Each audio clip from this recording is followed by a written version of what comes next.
Pursuant to Clause 8 of Rule 20, the Chair will postpone further proceedings today on motions to suspend the rules on which a recorded vote or the yeas and nays are ordered, or votes objected to under Clause 6 of Rule 20. The House will resume proceedings on postponed questions at a later time. For what purpose does the gentleman from Michigan seek recognition? Mr. Speaker, I move the House suspend the rules and pass the bill H.R. 4624, the Muhammad Ali American Boxing Revival Act of 2026 as amended. The clerk will report the title of the bill. H.R. 4624, a bill to amend the Professional Boxing Safety Act of 1996 to establish requirements for unified boxing organizations to further enhance the well-being of professional boxers and for other purposes. Pursuant to the rule, the gentleman from Michigan, Mr. Wahlberg, and the gentleman from Virginia, Mr. Scott, each will control 20 minutes. The chair recognizes the gentleman from Michigan. Thank you, Mr. Speaker. Mr. Speaker, I ask unanimous consent that all members may have 5 legislative days in which to revise and extend their remarks and to insert extraneous material on H.R. 4624. Without objection. Mr. Speaker, I yield myself such time as I may consume. Gentleman is recognized. Mr. Speaker, I rise today to float like a butterfly and sting like a bee in support of H.R. 4624, the Muhammad Ali American Boxing Revival Act of 2026. For much of the 20th century, boxing stood at the heart of American sports and culture. It gave us legends like Christy Martin, Joe Louis, Sugar Ray Robinson, Jack Dempsey, and Muhammad Ali. But the sport today looks very different. For too long, professional boxing has operated under an outdated patchwork of regulations that leaves fighters vulnerable to injury, exploitation, and limited opportunity. The Muhammad Ali American Boxing Revival Act would bring the sport into the modern era. This bipartisan legislation would create new frameworks to enhance safety standards, expand opportunities for fighters, and restore integrity to the sport, revitalizing one of America's most iconic sports. This bipartisan bill would allow unified boxing organizations, UBOs, to operate alongside existing sanctioning bodies. That means more options for fighters and more choice in how they compete. For boxers fighting within UBOs, the bill would strengthen health and safety protections. The legislation also extends stronger safety protections and increases wages for all professional boxers, whether they compete inside or outside a UBO. In short, the bill gives boxers more choice, better pay, and stronger safety protections while encouraging the growth and modernization of this historic sport. Muhammad Ali, who was my constituent at one time, said this: "Don't count the days, make the days count." Today we have the opportunity to make this day count.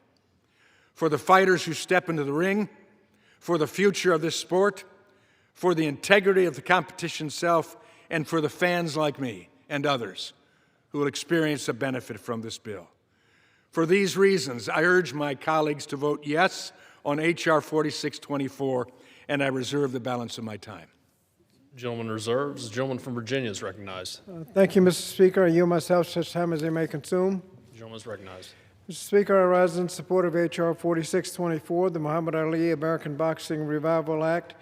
This bill amends the federal law governing safety, transparency, and integrity in the professional boxing, the only professional sport that is federally regulated. The original law regulating boxing was enacted to end corrupt promoters' ability to corner the market by locking up top talent and requiring any would-be challengers to surrender their promotional rights or agree to new representation chosen by the promoter. Some particularly powerful promoters allegedly even threatened or bribed sanctioning organizations to manipulate their rankings. Thanks to current law, those days are over. As a result of that law, boxers at the top of the sport take home approximately 80% of the revenue associated with a match. The bill we're voting on today is a result of bipartisan work that went into improving it. Specifically, Chairman Wahlberg, Workforce Protection Subcommittee Ranking Member Omar, Representative Stevens, and I came together, identified key issues, and made meaningful fixes to strengthen the legislation. These changes were significant, and the bill we're considering is much better than the version that was introduced. For example, we improved health and safety protections for fighters, particularly when it comes to brain health, which is an important priority, by adding additional neurological testing. The bill now ensures that qualified ringside physicians are available, strengthens emergency preparedness by requiring on-site medical personnel, and expands pre-bout medical testing. We also enhanced boxers' economic security. We increased minimum insurance coverage for injuries and added accidental death coverage and raised the minimum compensation per round. We also took steps to protect the integrity of the sport. The bill now incorporates consistent anti-doping standards, increases drug testing, and it begins to address the problem of too many championship titles diluting competition. And we added protections for fighters under contract by limiting contract length, ensuring opportunities to compete or be compensated, and giving boxers a fair chance to pursue other opportunities. These practical, bipartisan improvements are a significant win for boxers' health and well-being, as well as their economic futures. As the bill moves forward in the legislative process, the Senate can and should build on the progress we've made in the House and continue to improve this legislation before it becomes law. For example, the Senate could ensure enforceability of the Boxing Act rights by prohibiting any contract between a boxer and a UBO or boxing service provider from including clauses that bar class action proceedings or mandate bringing disputes to private arbitration. Ask unanimous consent to enter into the record additional views accompanying the committee report on the bill. Without objection. Such views detail other areas where the bill could be strengthened. Meanwhile, I support the bill and thank the authors, Representative Sharice Davis of Kansas and Brian Jack of Georgia, for their work on this legislation. I reserve the balance of my time. Gentleman reserves. Gentleman from Michigan is recognized. Mr. Speaker, I'm proud to yield 5 minutes to the author of this legislation, the gentleman from Georgia, Mr. Black.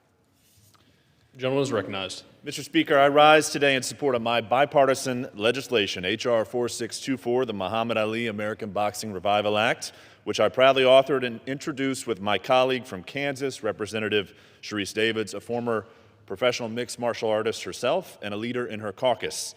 Mr. Speaker, I thank the chairman of the House Committee on Education and Workforce, Tim Wahlberg, the ranking member, Bobby Scott, and the distinguished members of the committee for considering and favorably reporting my legislation with an overwhelmingly bipartisan vote. Today, our House of Representatives has an opportunity to make history by passing the first federal boxing legislation in over a quarter century. Mr. Speaker, professional boxing in America has an incredibly rich and storied history. It's a sport that demands courage, perseverance, and determination from its champions, and its heroes have inspired greatness, ignited dreams, and forged generations of memories and tradition. 39 years before Jackie Robinson bravely broke barriers in Major League Baseball, Jack Johnson, the Galveston Giant, reigned as the first black heavyweight champion of the world from 1908 to 1915. Decades before the New York Knicks were formed, thousands of spectators crammed into Madison Square Garden to see Jack Dempsey fight. Many of you may recall storied bouts during boxing's golden era, like Leon Spinks versus Muhammad Ali in 1978, Marvin Hagler versus Thomas Hearns in 1985, and Mike Tyson versus Evander Holyfield in 1997. Unfortunately, American boxing has since faced a steady decline.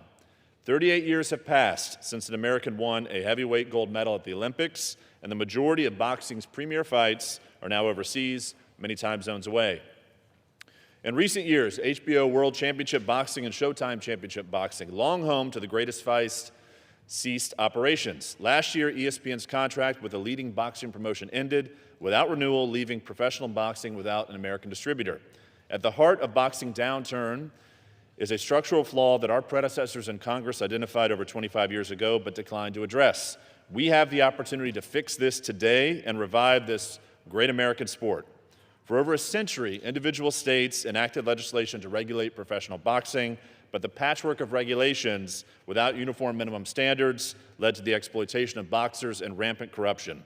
Since the 1950s, Congress has considered proposed legislation to address these problems, and after multiple attempts in the 1990s, Congress finally acted, passing the Professional Boxing Safety Act of 1996 and the Muhammad Ali Boxing Reform Act in 2000. As a result, boxing is the only professional sport regulated by Congress. The Professional Boxing Safety Act of 96 established minimum safety standards for professional boxers. The Muhammad Ali Boxing Reform Act, more commonly known as the Ali Act, attempted to reform unfair and anti-competitive practices in the professional boxing industry. Both were enacted by voice vote with unanimous support from the House and Senate. Mr. Speaker, today we have the opportunity to follow in our predecessors' footsteps and pass the Muhammad Ali American Boxing Revival Act. My legislation amends the Professional Boxing Safety Act of 1996 and preserves in its entirety the original Ali Act. First, my bill clarifies ambiguities in current law that have stifled innovation and investment in the sport. This legislation allows for the creation of unified boxing organizations, otherwise known as UBOs, that will provide professional boxers with more opportunities, better pay, and greater protections. The UBO system will not replace the current structure of the professional boxing. Instead, UBOs will operate as a separate parallel system that will give boxers the freedom to choose which system works best for them. The bill's strict anti-doping and anti-gambling protocols will safeguard the integrity of the sport and restrict UBOs from charging boxers fees for placement in rankings or participation in championship matches.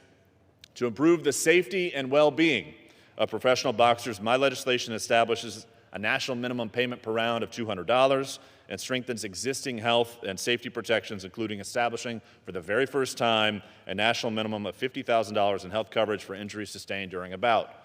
My legislation also seeks to alleviate confusion fans often face while following the sport by specifying that sanctioning organizations and UBOs shall only award one championship title for each weight class. Mr. Speaker, the Muhammad Ali American Boxing Revival Act strengthens safety protections for boxers, improves the quality of life for boxers, and establishes a framework for innovation within the sport to flourish. Passage of my legislation will return boxing's events to our country, bringing jobs, investment, and economic activity back to American communities. The Muhammad Ali American Boxing Revival Act is endorsed by Lonnie Ali, the wife of Muhammad Ali, the Association of Boxing Commissions, and former heavyweight champion of the world, Mike Tyson.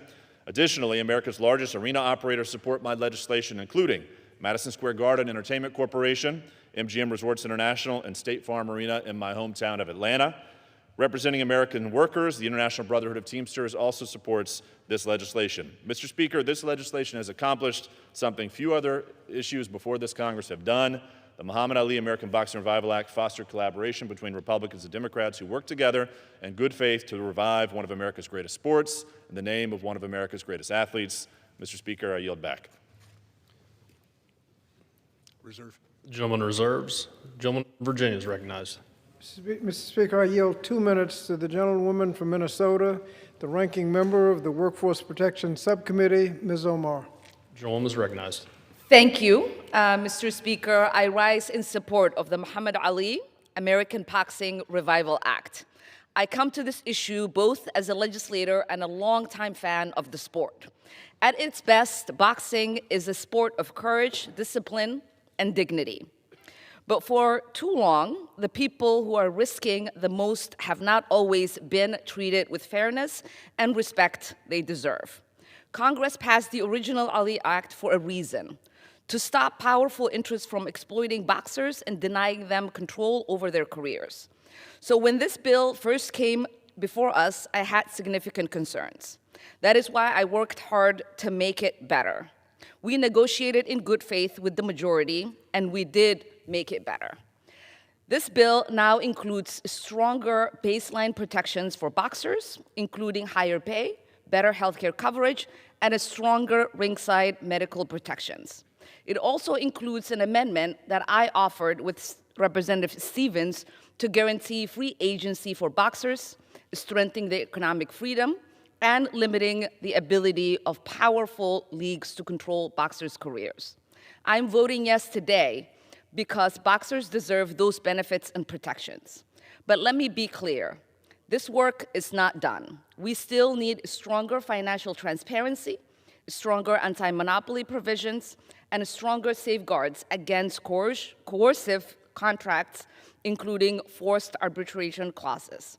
I support this bill not because it is perfect, but because we fought hard to make sure it wasn't just a gift to industry.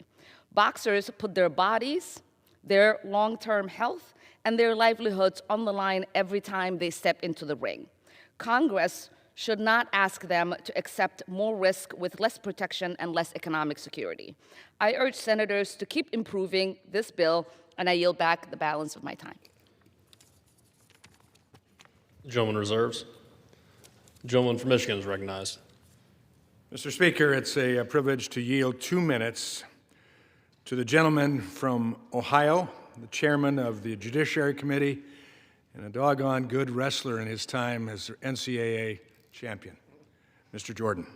Gentleman is recognized. Thank you, Mr. Speaker. I want to thank the chairman for yielding and thank him for his work on this bill. You know, as a kid growing up in the 70s and 80s who was into sports, you loved watching boxing. Title fights were a big thing. I mean, it was like comparable to the Final Four, to the World Series. Big fights you turned into, and some of these names have been mentioned. Thomas Hitman Hearns, I remember from Detroit, Marvelous Marvin Hagler. And of course, I loved the Sugar Ray Leonard, Roberto Duran fights that took place, especially when Sugar Ray beat him the second time, the No Mas fight. But nothing compared to the heavyweight title fights. Ali Frazier, Frazier Foreman, Ali Norton, Frazier, all those guys, amazing fights. And so I want to thank the chairman again for the work on this bill, but I particularly want to thank Representative Jack for the good work he has done, hoping that we can revive boxing in this great sport in our country and do it in a way that will expand opportunity for young fighters who want to box and want to be in this game, and do it in a way that's also healthy for them, healthy for the sport, healthy for everyone. And that's what this legislation does. So again, thank you to the chairman, thank you to the committee, the bipartisan work that was done, but in particular, I want to thank Representative Jack for the good work he has done shepherding this bill through, and I urge a yes vote. Reserve. Gentleman reserves. Gentleman from Virginia is recognized. Thank you, Mr. Speaker. Mr. Speaker, I yield 3 minutes to the gentleman from Connecticut, senior member of the Committee on Education and Workforce, Mr. Courtney. Gentleman is recognized. Thank you, Mr. Scott. Mr. Speaker, I rise today in opposition to H.R. 4624, which I also opposed in committee along with 3 other members, to the Muhammad Ali Boxing Revival Act, a bill which radically amends the existing Muhammad Ali Act that was passed in 2000.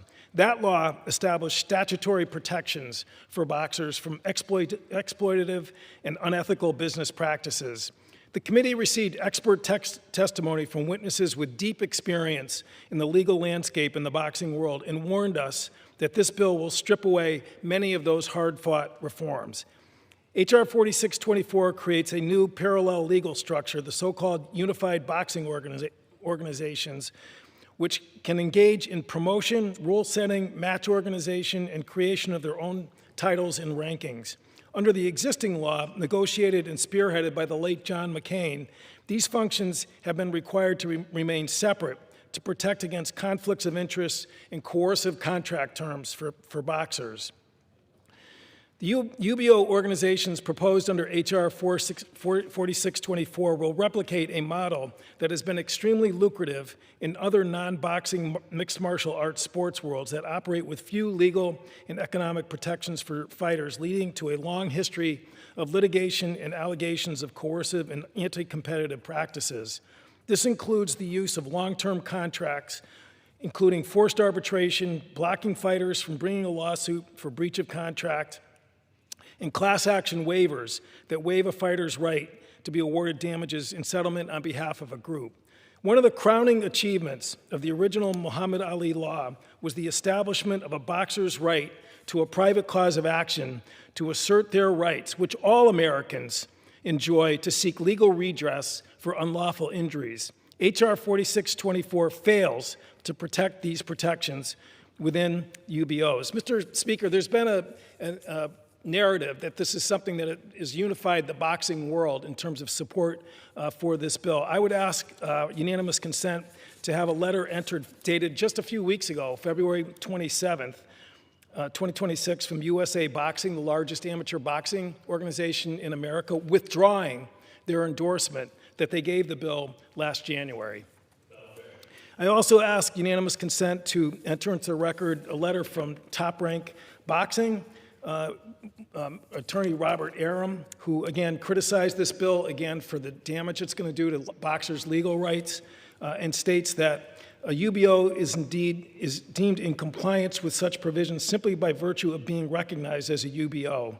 This is incredibly problematic and entirely unjustifiable. Put simply, there is no reason for Congress to actively remove these protections for those fighters who choose to sign with a UBO, and there's no reason for a UBO to be exempt from complying with these protective measures. Without objection. And lastly, I have a letter from Patrick English, who testified before the committee, who rebuts the myth that boxing is dying. Cable TV is dying, but boxing is signing very lucrative contracts with streaming services.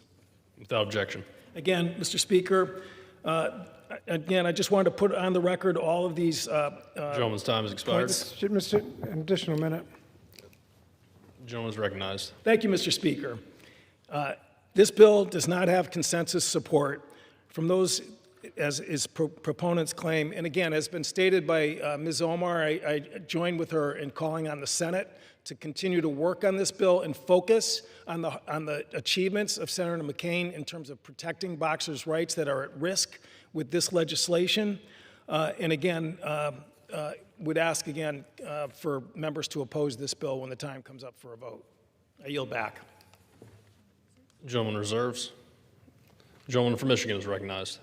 Thank you, Mr. Speaker. I'm pleased to yield 2 minutes to the gentleman from North Carolina, a great member of the Education Workforce Committee, Mr. Harris. Gentleman is recognized. Thank you, Mr. Chairman. And I stand today, Mr. Speaker, to support the Muhammad Ali American Boxing Revival Act. And Mr. Speaker, for decades, boxing has declined in the public eye, in part because of a fragmented structure that has left many fighters without the security and stability they deserve.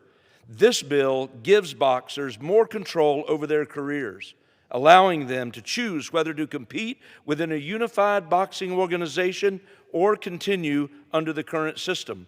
The bill updates long-standing requirements to ensure proper medical oversight, including the presence of doctors and ambulances at every event. It includes my amendment, which better aligns these requirements with established industry practice and state laws in some of the nation's premier combat sports states, including Nevada. As a result, the bill now requires 2 ambulances and 2 doctors to be continuously present at professional boxing matches. I urge my colleagues to support this bill brought forward by my friend Representative Brian Jack that I believe will modernize boxing safety standards. And with that, Mr. Speaker, I yield back. Reserve. Gentleman reserves. Gentleman from Virginia is recognized. Thank you, Mr. Speaker. I yield 2 minutes to the gentleman from Kentucky, Mr. McGarvey. Gentleman is recognized. Thank you, Mr. Speaker. I rise in support of the Muhammad Ali American Boxing Revival Act. You know, the term GOAT gets thrown around a lot these days. In fact, my middle school son came home recently asking us to buy him a pair of GOAT sweatpants. There's a movie that just came out produced by Steph Curry called GOAT. But in Louisville, Kentucky, we know that there is only one greatest of all time, Muhammad Ali. His 3 world titles, his gold medals, his footwork, his showmanship and charisma, they made him an icon inside the ring. And his work outside the ring, which is arguably more impressive, cemented that legacy. The GOAT. Ali often said he was, quote, the onlyest boxer in history who people asked questions like a senator. So it was only fitting that Congress named the bill in his honor when they set out to reform the boxing industry. And we do so again today as we consider further reforms. The first Ali Acts in 96 and 2000 secured significant reforms for boxers, guaranteeing transparency, protecting fighter safety, trying to erect a firewall between promoters and managers. But American boxing remains fractured and favors the interests of sanctioners and promoters over the fighters themselves. I think that's why a boxing landscape that produced 8 heavyweight gold medalists in the 10 Olympics between 1952 and 1988 has not produced a single one since. Today's bill is a step in the right direction, and I will vote yes. But like Ranking Members Scott and Omar, I believe there is more work to do on this bill before it gets to the president's desk. Boxing lifted Cassius Clay from Smoketown and gave Muhammad Ali to the world. That's a legacy worth fighting for. Thank you to my colleagues and to my dear friend Lonnie Ali, who continues to fight for boxers and for her late husband's legacy. Mr. Speaker, I yield back. Gentleman reserves. The gentleman from Michigan is recognized. Mr. Speaker, I'm pleased to yield 2 minutes to the gentleman from Pennsylvania, the chairman of the Subcommittee on Workforce Protections, Mr. McKenzie. The gentleman is recognized. Mr. Speaker, I rise in support of H.R. 4624, the Muhammad Ali American Boxing Revival Act. For generations, boxing stood at the center of American sports. It produced legends, inspired communities, and embodied the grit and determination that define our country.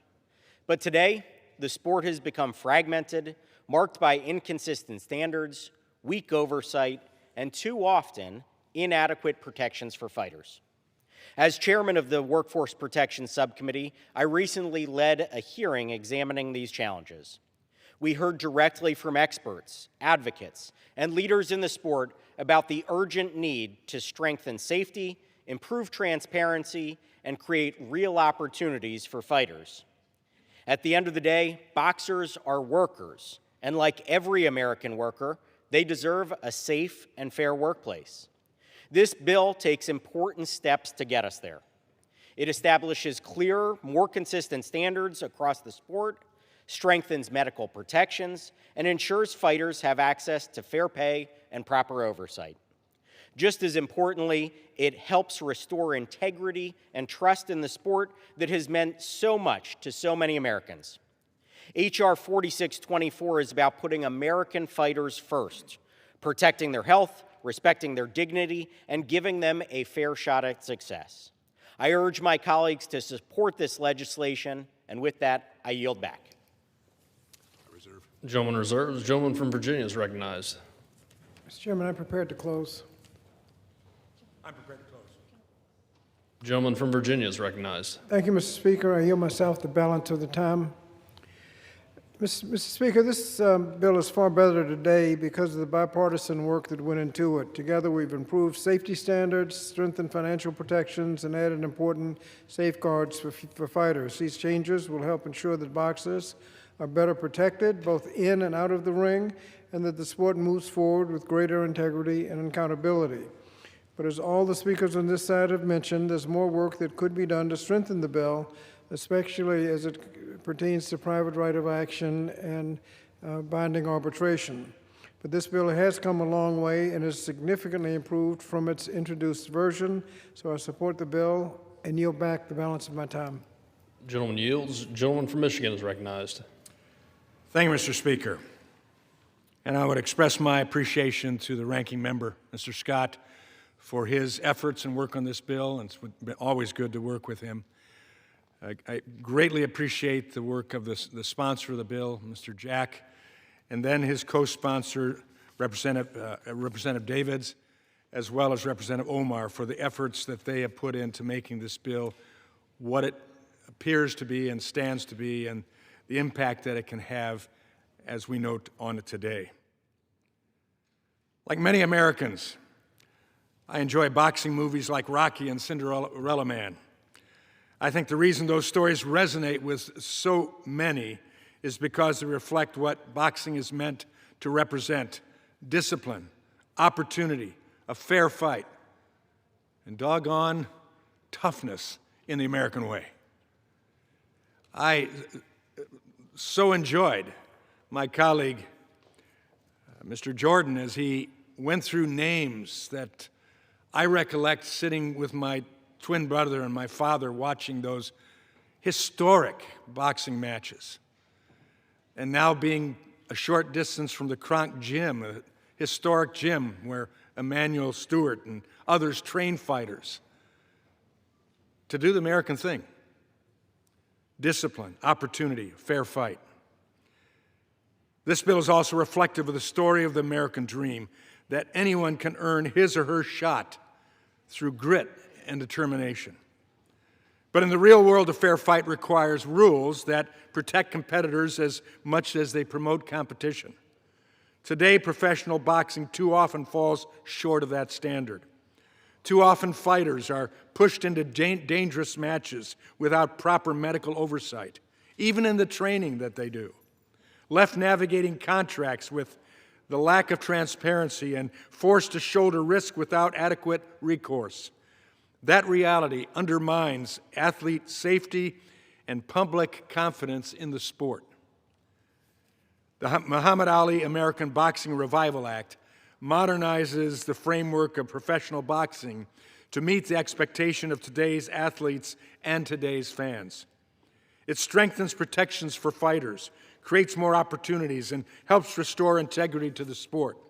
At a time when interest in boxing is growing again, we have the chance to restore confidence in a sport that once inspired generations of Americans. Mr. Speaker, for the fighters of today and tomorrow, for the fans who believe in this sport, and for the enduring principle of fair competition, I urge my colleagues to support H.R. 4624, and I yield back the balance of my time. The gentleman yields. The question is, will the House suspend the rules and pass the bill H.R. 4624 as amended? Those in favor say aye. Aye. Those opposed, no. In the opinion of the chair, 2/3 being in the affirmative, the rules are suspended, the bill is passed, and without objection, the motion to reconsider is laid on the table.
For what purpose does the gentleman from Ohio seek recognition?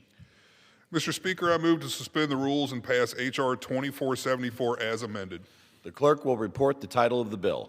Union Calendar Number 486, H.R. 2474. A bill to require the Comptroller General of the United States to conduct a study on the capability of the Appalachian Regional Commission to include low-orbit satellites in broadband projects and for other purposes. Pursuant to the rule, the gentleman from Ohio, Mr. Taylor, and the gentleman from Arizona, Mr. Stanton, will each control 20 minutes. The chair recognizes the gentleman from Ohio. Mr. Speaker, I ask unanimous consent that members have 5 legislative days in which to revise and extend the remarks and insert extraneous material into the record on H.R. 2474 as amended.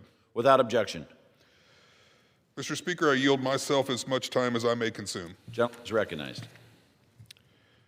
Mr. Speaker, I was proud to introduce the Expanding Appalachia's Broadband Access Act, which directs the Government Accountability Office to conduct a study on the capability of the Appalachian Regional Commission to include satellites in its broadband projects.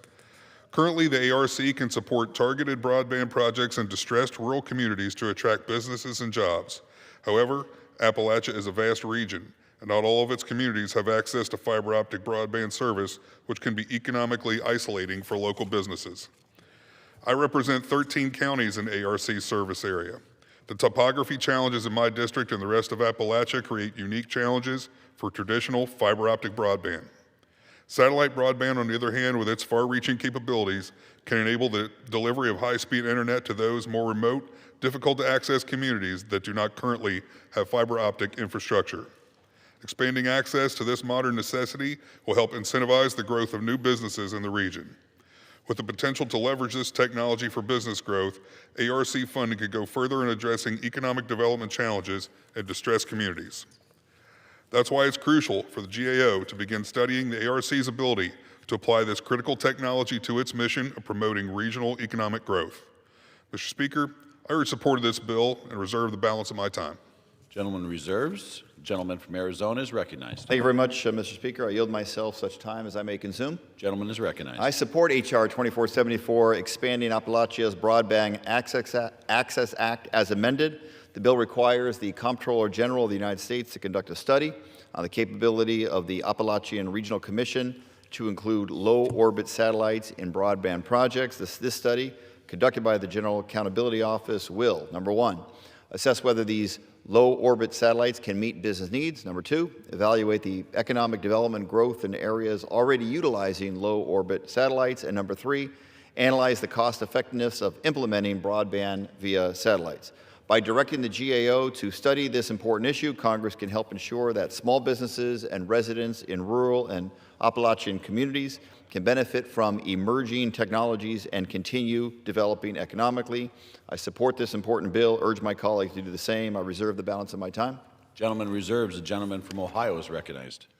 Mr. Speaker, I have no more speakers and I am prepared to close. I reserve. Reserves. Gentleman from Arizona is recognized. Thank you, Mr. Speaker. I support H.R. 2474, expanding Appalachia's Broadband Access Act as amended. Urge my colleagues to do the same. I yield back the balance of my time. Gentleman yields. The gentleman from Ohio is recognized. Mr. Speaker, I yield myself such time as I may consume. Gentleman is recognized. Mr. Speaker, by directing a study on the Appalachian Regional Commission's ability to implement satellite broadband projects into its portfolio, this legislation will help the Appalachian economy continue to advance and grow. With that, I urge support of H.R. 2474, and I yield back. Gentleman yields back. The question is, will the House suspend the rules and pass the bill, H.R. 2474, as amended? Those in favor say aye. Those opposed, no. In the opinion of the chair, 2/3 being in the affirmative, the rules are suspended. The bill is passed, and without objection, the motion to reconsider is laid on the table. Without objection, the title is amended. For what purpose does the gentleman from Ohio seek recognition? Mr. Speaker, I move to suspend the rules and pass H.R. 6480. The clerk will report the title of the bill. Union Calendar Number 468, H.R. 6480. A bill to direct the Administrator of General Services to submit a report to Congress on the state of the real estate portfolio of the Public Building Service and for the purposes.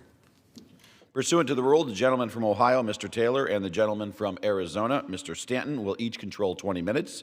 The chair recognizes the gentleman from Ohio. Mr. Speaker, I ask unanimous consent that members have 5 legislative days in which to revise and extend their remarks and insert extraneous material into the record on H.R. 6480. Without objection. Mr. Speaker, I yield myself such time as I may consume. The gentleman is recognized. Mr. Speaker, H.R. 6480 directs the General Services Administration to submit a report to Congress on the state of the real estate portfolio of the GSA's Public Buildings Service. I want to thank the Subcommittee on Economic Development, Public Buildings, and Emergency Management Ranking Member Mr. Stanton, along with Subcommittee Chairman Mr. Perry for their work on this legislation. H.R. 6480 improves transparency and supports congressional oversight of the GSA's real estate portfolio by directing the GSA to begin reissuing its State of the Portfolio report. The GSA used to produce a State of the Portfolio report each year that contained critical and useful information. The report provided the taxpayer and Congress with a clear accounting of the GSA's real estate holdings, including a breakdown of costs and liabilities and updates on deferred maintenance. Since the GSA stopped issuing this report nearly a decade ago, the information has become less accessible. This bill will ensure that the GSA reissues these reports to improve congressional oversight and ensure that the GSA is accountable to the American taxpayer. Mr. Speaker, I urge support of this legislation and reserve the balance of my time. Gentleman reserves. The gentleman from Arizona is recognized. Thank you, Mr. Speaker. I support H.R. 6480, legislation introduced by myself and co-sponsored by Representative Scott Perry. The federal real estate portfolio is being reshaped at a speed and scale this institution has never seen. Last year, under DOGE, leases were terminated overnight, buildings were emptied, and entire agencies were displaced. Through all of it, Congress was given little information about what was being sold or surrendered. This should concern every single member of this chamber, regardless of political party, and this has been a problem under both Democratic and Republican administrations. The GSA used to keep Congress informed. They produced the State of the Portfolio Report, a clear, comprehensive accounting of the federal real estate footprint. They haven't done so since 2013. And now, in 2026, after an aggressive reshaping of the federal government's real estate portfolio, Congress is flying blind. H.R. 6480 turns the lights back on. This bill, introduced by myself and co-sponsored by Representative Perry, directs the Administrator of the General Services to submit an annual report to Congress on the state of the federal real estate portfolio. Every lease signed and terminated, every square foot leased and occupied, every GSA-owned building disposed of, every plan to relocate federal agencies, all of it on the record in front of Congress, accountable to the people of this country. Congress has a constitutional obligation to know what is happening to federal property that belongs to the American taxpayer. No administration of either party should be making unilateral decisions about the public's assets without this body having full visibility. I support this important bill, urge my colleagues to do the same. I reserve the balance of my time. Gentleman reserves. Gentleman from Ohio is recognized. Mr. Speaker, I have no more speakers, and I am prepared to close. I reserve. Gentleman reserves. Gentleman from Arizona is recognized. I support H.R. 6480, and I urge my colleagues to do the same. I yield back the balance of my time. Gentleman yields back. The gentleman from Ohio is recognized. Mr. Speaker, I yield myself such time as I may consume. Gentleman is recognized. Mr. Speaker, in closing, this legislation will increase transparency of GSA's real estate holdings and ensure there is greater accountability to the American taxpayer for the management of our federal real estate portfolio. With that, I urge support of H.R. 6480, and I yield back. Gentleman yields back. The question is, will the House suspend the rules and pass the bill, H.R. 6480? Those in favor say aye. Those opposed, no. In the opinion of the chair, 2/3 being in the affirmative, the rules are suspended, the bill is passed, and without objection, the motion to reconsider is laid on the table. For what purpose does the gentleman from Ohio seek recognition?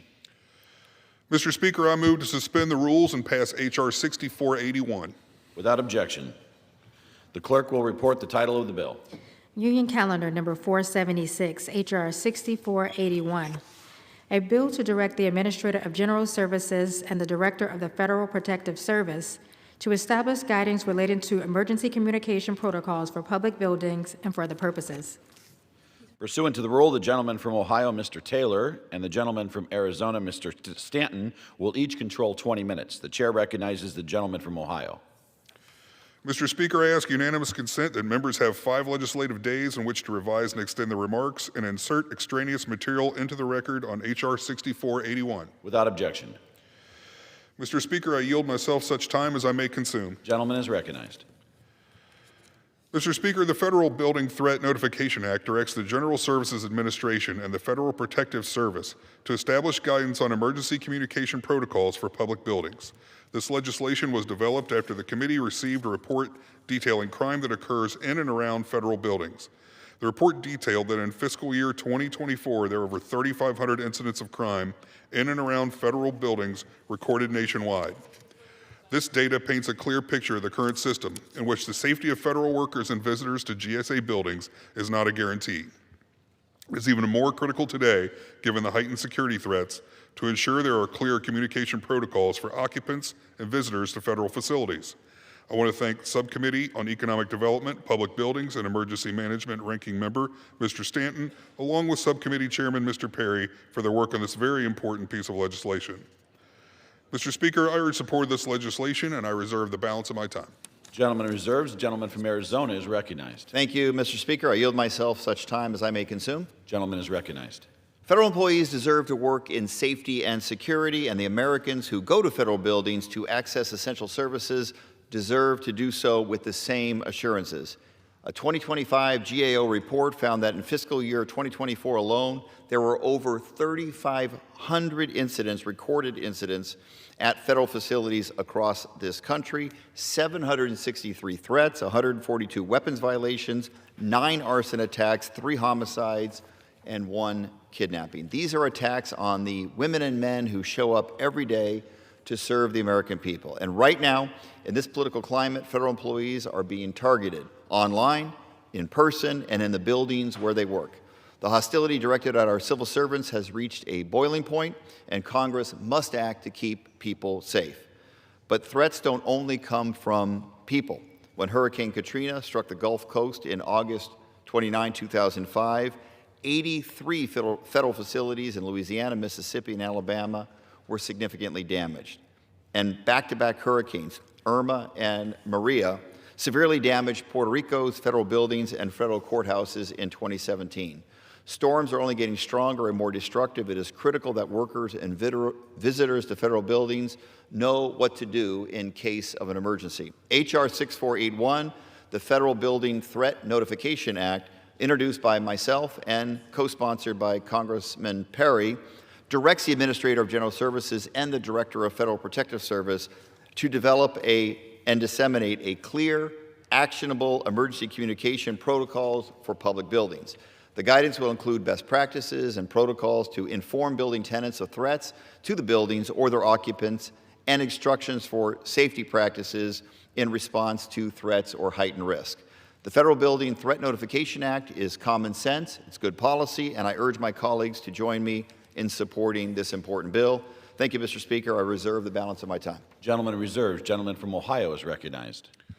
Mr. Speaker, I have no more speakers and am prepared to close. I reserve. Gentleman reserves. Gentleman from Arizona is recognized. I support H.R. 6481, the Federal Building Threat Notification Act, and urge my colleagues to do the same. I yield back the balance of my time. Gentleman yields back. Gentleman from Ohio is recognized. Mr. Speaker, I yield myself such time as I may consume. Gentleman is recognized.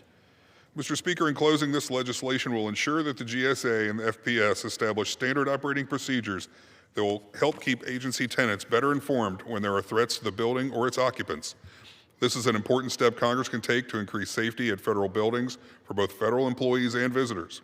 With that, I urge support of H.R. 6481 and yield back. Gentleman yields back. The question is, will the House suspend the rules and pass the bill, H.R. 6481? Those in favor say aye. Those opposed, no.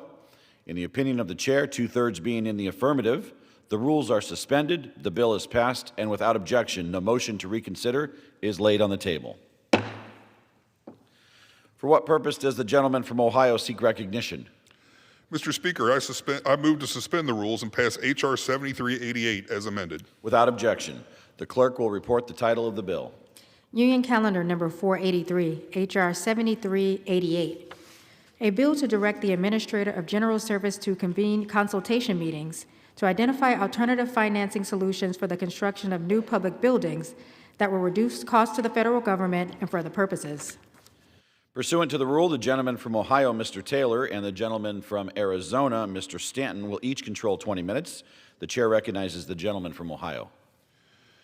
Thank you, Mr. Speaker. I ask unanimous consent that members have 5 legislative days in which to revise and extend their remarks and insert extraneous material into the record on H.R. 7388 as amended. Without objection. Mr. Chairman, I yield myself such time as I may consume. Gentleman is recognized. Mr. Chairman, H.R. 7388, the Smart Space Act of 2026, directs the General Services Administration to consult with real estate experts on how alternative financing and public-private partnerships can be used for public building projects to reduce costs to the taxpayer. Last year, the Thomas R. Carper Water Resources Development Act of 2024 was signed into law. That legislation included significant public buildings reforms that have the potential to save billions of dollars for taxpayers. As the GSA and other executive agencies have implemented these reforms to reduce costly space, a key challenge agencies have faced is funding activities that may be needed before buildings can be sold and agencies relocated to less expensive space. In addition, recent hearings held by the Committee on Transportation and Infrastructure, as well as reports by the Government Accountability Office and the Public Buildings Reform Board, have revealed billions of dollars in liabilities associated with our owned real estate assets due to deferred maintenance accumulated over the years. We need to identify new funding solutions to these problems that don't rely on increasing taxpayers' dollars for the space consolidation efforts. The Smart Space Act of 2026 directs the GSA, in consultation with real estate experts, to recommend alternative financing solutions to provide a list of projects for which those solutions would make sense. This will provide the President and Congress with information on viable options to address the challenge of acquiring the capital needed to prepare buildings for sale and reduce the liability to the taxpayer. I want to thank my colleague from Missouri, Mr. Burleson, for his leadership on this important issue. Mr. Speaker, I urge support of this legislation. I reserve the balance of my time. Gentleman reserves. Gentleman from Arizona is recognized. Thank you, Mr. Speaker. I yield myself such time as I may consume. Gentleman is recognized. I rise in support of H.R. 7388, the Smart Space Act, as amended. The General Services Administration's portfolio of owned buildings are now on average over 52 years old, and many of the buildings have not undergone any significant modernizations since they were constructed. In 2025, the GAO reported that GSA has a $6.1 billion deferred maintenance and repair backlog. In 2026, the Public Buildings Reform Board reported that GSA's backlog was approximately $50 billion. Whether the cost to repair GSA's building is $6.1 billion or $50 billion, GSA does not currently have the funding. The Smart Space Act is intended to address this funding shortfall by directing GSA to identify alternative financing solutions for the construction, renovation, or, when necessary, disposal of public buildings. GSA already uses alternative financing in the form of public-private partnerships, or P3s, to procure energy savings and facility improvements with no upfront capital costs or appropriations from Congress. When used appropriately and when both partners are held accountable, public-private partnerships can help deliver high-cost, technically complex projects more quickly, leverage private sector resources and expertise, and reduce construction and operational risks for the federal government. H.R. 7388, as amended, directs GSA to convene consultation meetings with real estate experts to identify alternative financing solutions for the construction or renovation of public buildings. Learning from experts is always a good thing. I support this bill and urge my colleagues to do the same. I reserve the balance of my time. Gentleman reserves. Gentleman from Ohio is recognized. Mr. Speaker, it's my honor to yield 2 minutes to the author of this legislation, Mr. Burleson of Missouri. The gentleman from Missouri is recognized for 2 minutes. Thank you. Thank you, Mr. Speaker. I thank the gentleman for yielding. And I rise today to support my bill, the Smart Spaces Act of 2026, legislation that modernizes how the federal government manages its real estate portfolio. Today, the federal government holds billions of dollars in underutilized and outdated federal buildings, while hardworking American taxpayers are left to cover the costs of their repair, upkeep, and maintenance. If Congress is serious about being responsible stewards of taxpayer dollars, then Congress must also be serious about how the federal government manages its real estate. This is exactly what the Smart Spaces Act is designed to do. The Smart Spaces Act requires the General Services Administration to convene real estate experts to identify an alternative financing solutions for acquisition or of disposal of federal properties through leveraging public-private partnerships. These partnerships have been used successfully by both the private sector and state governments for years to modernize infrastructure while keeping costs at bay. Public-private partnerships are proven to lower long-run costs, minimize taxpayer exposure, and deliver reliable infrastructure more efficiently than traditional federal procurement methods. Importantly, this legislation does not mandate any new construction or spend a single taxpayer dollar. Instead, it creates a framework for disciplined decision-making while retaining full congressional and presidential oversight. It also encourages the federal government to engage in public-private partnerships, which is both practical and a responsible step towards modernizing our federal infrastructure while ensuring fiscal discipline. The Smart Space Act is about doing more with less, respecting the taxpayer and bringing common sense to how the federal government finances its core assets. And I thank Chairman Graves for his leadership and commitment to advancing this legislation. I urge my colleagues to support this legislation, and I yield back the balance of my time. Gentleman yields. Gentleman reserves. Yes. Gentleman from Arizona is recognized. I reserve the balance of my time. Do you have other speakers? Gentleman reserves. Gentleman, Prepared to close. Gentleman from Ohio is recognized. Oh, gentleman reserves. All right. Gentleman from Arizona is recognized. Thank you, Mr. Speaker. I support H.R. 7388, the Smart Space Act as amended, and urge my colleagues to do the same, and I yield back the balance of my time. Gentleman yields back. Gentleman from Ohio is recognized. Thank you, Mr. Speaker. I yield myself such time as I may consume. Gentleman is recognized. Mr. Speaker, in closing, this legislation will help identify alternative financing solutions for real estate projects, thereby reducing costs and liabilities to taxpayers. H.R. 7388 is a common sense solution that ensures agencies can continue to responsibly reduce the federal real estate portfolio. With that, I urge support of H.R. 7388, and I yield back. Gentleman yields back. The question is, will the House suspend the rules and pass the bill, H.R. 7388, as amended? Those in favor say aye. Those opposed, no. In the opinion of the chair, 2/3 being in the affirmative, the rules are suspended, the bill is passed, and without objection, the motion to reconsider is laid on the table. For what purpose does the gentleman from Ohio seek recognition?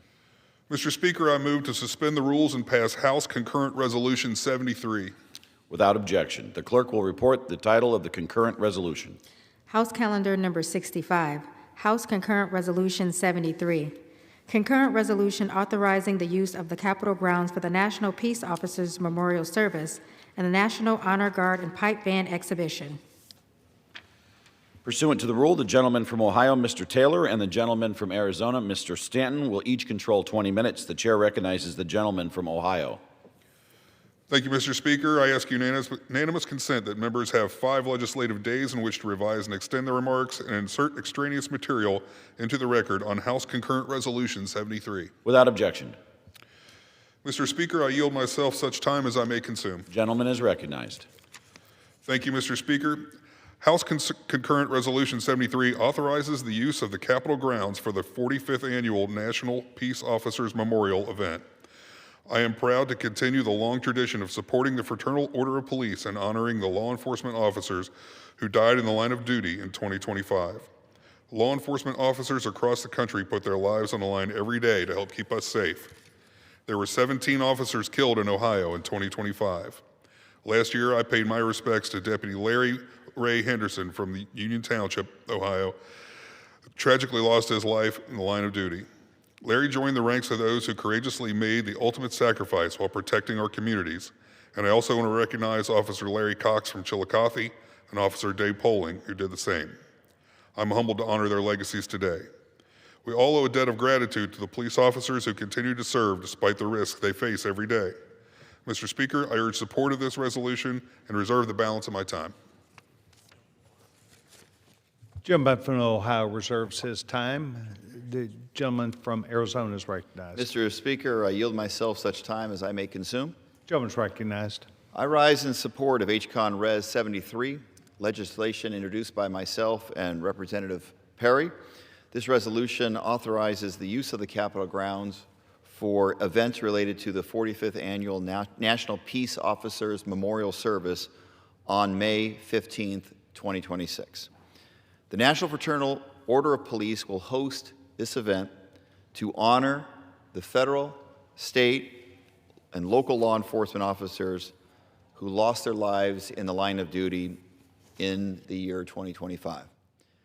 In my home state of Arizona, we honor Officer Gabriel Facio of the Apache Junction Police Department, who was killed in the line of duty in June of 2025. Officer Facio served with the Apache Junction Police Department for nearly 4 years and had previously served as an officer in the city of Phoenix. He is survived by his wife, daughter, son, parents, and a grandchild. Last month, we lost 2 more Arizona heroes. State Trooper Hunter Bennett was killed in a helicopter crash alongside his pilot, retired Lieutenant Colonel Robert Skanke, while responding to an active shooter incident. Trooper Bennett was just 28 years old, and he was married to his high school sweetheart, Brianna. He graduated top of his class from the Arizona Law Enforcement Academy after graduating magna cum laude from Arizona State University. Pilot Skanke retired from the United States Marine Corps after 22 highly decorated years. He went on to join the Arizona Department of Public Safety, serving as an aviation supervisor. He leaves behind his wife, Chitska, and 4 children. Their service and sacrifice remind us that the dangers of our law enforcement officers face, they are real and they are ever present.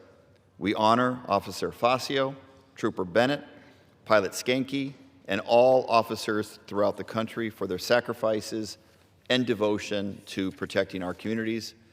In addition to the families and friends of the deceased, event organizers are expected 25,000 police officers from around the country to be in attendance. Additionally, this resolution authorizes the use of Capitol grounds for the National Honor Guard and Pipe Band exhibition on May 14, 2026. I support this bipartisan resolution. I urge my colleagues to do the same. I reserve the balance of my time. Gentleman from Arizona reserves his time. Gentleman from Ohio is recognized. Thank you, Mr. Speaker. I yield 5 minutes to the gentleman from Pennsylvania, the chairman of the Subcommittee on Economic Development, Public Buildings, and Emergency Management, Mr. Perry. Gentleman, Mr. Perry is recognized for 5 minutes. I thank my colleague from Ohio, Mr. Chairman, Mr. Speaker, also my colleague from Arizona. I am extremely honored and humbled to once again introduce this resolution alongside the Economic Development, Public Buildings, and Emergency Management Subcommittee ranking member, Mr. Greg Stanton, Representative Stanton from Arizona. This year marks the 45th annual National Peace Officers Memorial event, which honors our law enforcement officers who have made the ultimate sacrifice. According to the Fraternal Order of Police, over the past 5 years, more than 2,000 police officers have been shot in the line of duty. In 2025, there were 347 shot in the line of duty, 45 of whom were killed. It is completely unacceptable. Tragically, 3 of those deaths were my constituents, my bosses. On September 17th, last year, a gunman ambushed police officers who were serving an arrest warrant. During the attack, 3 police officers were killed and 2 more were wounded. The officers who died in the line of duty were Detective Sergeant Cody Michael Becker, Detective Isaiah D. Emmenheiser, and Detective Mark Edward Baker. All 3 officers were longtime veterans of the Northern York County Regional Police Department, Mr. Speaker. And this memorial service is for them and those like them, and all the officers that will come to attend and think about their fallen comrades. These are the people in our community that run to the danger, that run to the sound of the guns, that get up in the middle of the night not knowing whether they're coming home, that do the shift work, that are underpaid and under-respected now in our society, even among some of their very own leaders, their very own elected leaders. That's why this memorial service this year is more important than ever. It is my sincere hope that this memorial service will bring some level of comfort to the families of the men and women who made the ultimate sacrifice for our safety and for the safety of their community. I urge my colleagues all to support this resolution. I thank the gentleman from Arizona and the gentleman from Ohio, and I yield the balance of the time, Mr. Speaker. Reserve. Gentleman from Ohio reserves his time. Gentleman from Arizona is recognized. Thank you, Mr. Speaker. I'll proceed with a short closing statement. I support HCON Res 73. At a time of hyperpartisanship in this body, it is good that we can come together unanimously in a bipartisan way to support the law enforcement officers and their families who have paid the ultimate sacrifice in support of their communities. I urge my colleagues to support HCON Res 73, and I yield back the balance of my time. Gentleman from Arizona yields back his time. The gentleman from Ohio is recognized. Mr. Speaker, I yield myself such time as I may consume. Gentleman's recognized. Mr. Speaker, in closing, I want to thank Subcommittee Chairman Perry for his continued leadership on this important piece of legislation. The memorial service authorized in House Concurrent Resolution 73 is one we here in Congress can ensure the men and women who put their lives on the line every day are honored, and that those who have made the ultimate sacrifice receive the recognition they so justly deserve. With that, I urge support of House Concurrent Resolution 73, and I yield back. The gentleman from Ohio yields back his time. All time is now yielded back. The question is, will the House suspend the rules and agree to House Concurrent Resolution 73? Those in favor will say aye. Those opposed, no. In the opinion of the chair, 2/3 being in the affirmative, the rules are suspended. The concurrent resolution is agreed to, and without objection, the motion to reconsider is laid on the table. For what purpose does the distinguished gentleman from Ohio seek recognition? Thank you, Mr. Speaker. I move to suspend the rules and pass H.R. 7342 as amended. The clerk will report the title of the bill. Union Calendar Number 488, H.R. 7342. A bill to amend the Public Works and Economic Development Act of 1965 to provide for certain grant eligibility relating to projects that facilitate the relocation to the United States of source of employment located outside the United States and for other purposes. Pursuant to the rule, the gentleman from Ohio, Mr. Taylor, and the gentleman from Alabama, Mr. Figures, each control 20 minutes. The chair now recognizes the gentleman from Ohio. Thank you, Mr. Speaker. I ask unanimous consent that members have 5 legislative days in which to revise and extend their remarks and insert extraneous material into the record on H.R. 7342 as amended. Without objection. Mr. Speaker, I yield myself such time as I may consume. Gentleman is recognized. Thank you, Mr. Speaker. H.R. 7342, the Made in America Jobs Act of 2026, promotes the reshoring of jobs and industry back to the United States. The Economic Development Administration is the only federal agency whose sole priority is to support economic development and growth in distressed communities nationwide. The EDA's various funding opportunities, like the Public Works and Economic Adjustment Assistance Program, invest in the development of local infrastructure to attract businesses and jobs into distressed and rural communities. Prioritizing the return of jobs and manufacturing to distressed communities will not only improve the national economy as a whole, but will also help rebuild the job markets in the small towns and communities that are the backbone of the American economy. H.R. 7342 advances the President's economic agenda by strengthening American manufacturing, leveraging existing EDA programs to incentivize companies to bring production and manufacturing jobs back to the United States. Earlier this year, the Committee on Transportation and Infrastructure heard testimony from the EDA about how legislation just like this one, H.R. 7342, will help improve the lives of Americans across the country. I want to thank the gentleman from Colorado, Mr. Hurd, for his leadership on this legislation. Mr. Speaker, I urge support of this legislation, and I reserve the balance of my time. The gentleman from Ohio reserves his time. The gentleman from Alabama is recognized. Thank you, Mr. Speaker. I, too, rise in support of H.R. 7342, the Made in America Jobs Act, as amended, legislation introduced by myself and my friend from Colorado, Representative Jeff Hurd. In 2024, Congress reauthorized the U.S. Economic Development Administration for the first time in over 20 years. This reauthorization made significant revisions to EDA, providing the agency with tools and resources it needs to support local economic growth and success in the worldwide economy. One change this legislation made was to allow EDA to consider new criteria when awarding grants that promote long-term investment and growth. The Made in America Jobs Act builds on this progress by further expanding grant eligibility to projects that facilitate the relocation of employment sources from outside of the country to inside of the United States, and the growth of the domestic manufacturing and customer service sectors. By directing EDA to consider projects that aid these efforts when awarding grants for public works, planning, training, and other critical activities, Congress can continue to support established and emerging industries while creating new economic opportunities for both rural and urban communities alike. I support this bill as amended and urge my colleagues to do the same. I reserve the balance of my time. Gentleman from Alabama reserves his time. Gentleman from Ohio. Mr. Speaker, it's my honor to yield 5 minutes to the gentleman from Colorado, Mr. Hurd. Gentleman is recognized for 5 minutes.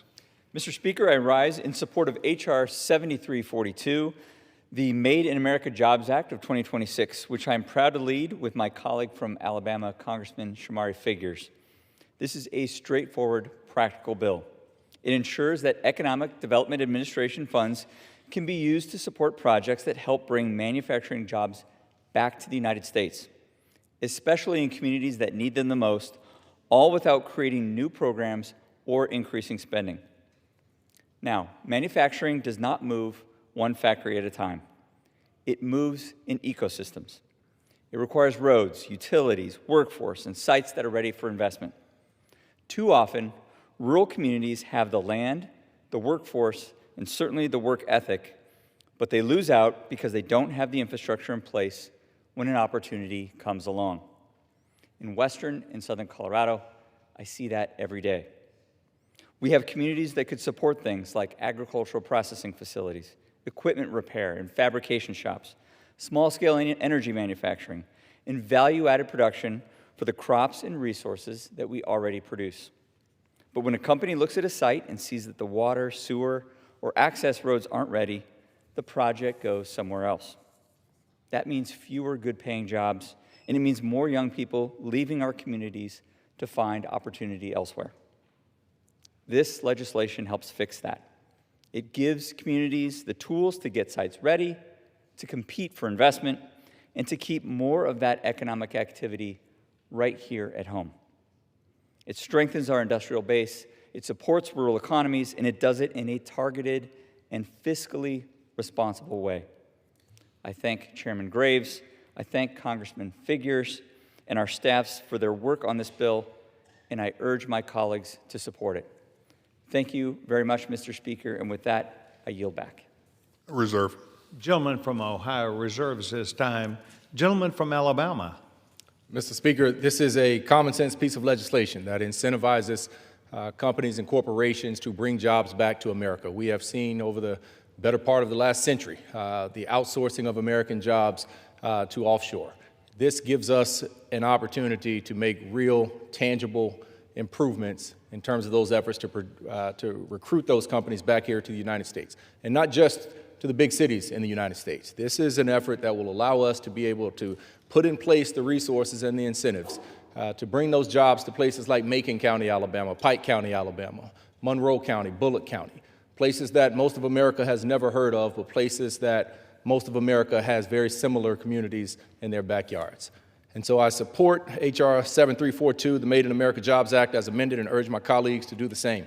I yield back the balance of my time. The gentleman from Alabama yields back his time. The gentleman from Ohio. Mr. Speaker, I yield myself such time as I may consume. Gentleman's recognized. Thank you, Mr. Speaker. H.R. 7342 is a vital piece of legislation that will help grow the American economy, bring jobs back from overseas, and strengthen our local communities. I'd also like to ask unanimous consent to enter the letter exchange between the Transportation and Infrastructure Committee and the Financial Services Committee regarding H.R. 7342. Without objection. This legislation ensures we are focusing on supporting the local economies that employ our neighbors and allow for increased job opportunities. With that, I urge support of H.R. 7342, and I yield back. The gentleman from Ohio yields back his time. All time is yielded back. The question is, will the House suspend the rules and pass the bill, H.R. 7342, as amended? Those in favor say aye. Aye. Those opposed, no. In the opinion of the chair, 2/3 being in the affirmative, the rules are suspended. The bill is passed, and without objection, the motion to reconsider is laid on the table.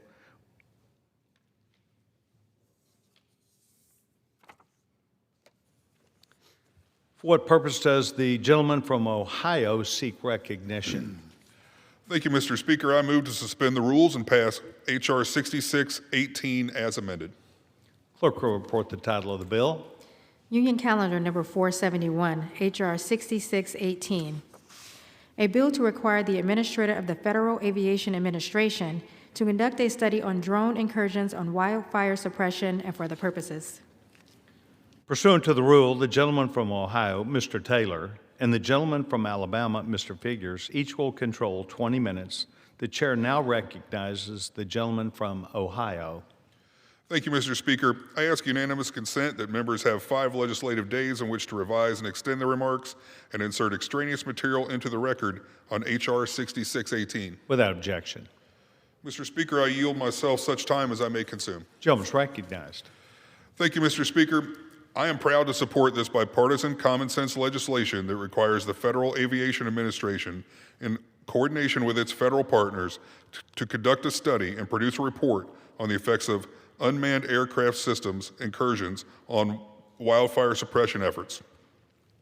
Federal, state, and local responses to wildfires are incredibly dynamic and require sanitized airspace to ensure a rapid response and ultimately the effectiveness of an operation.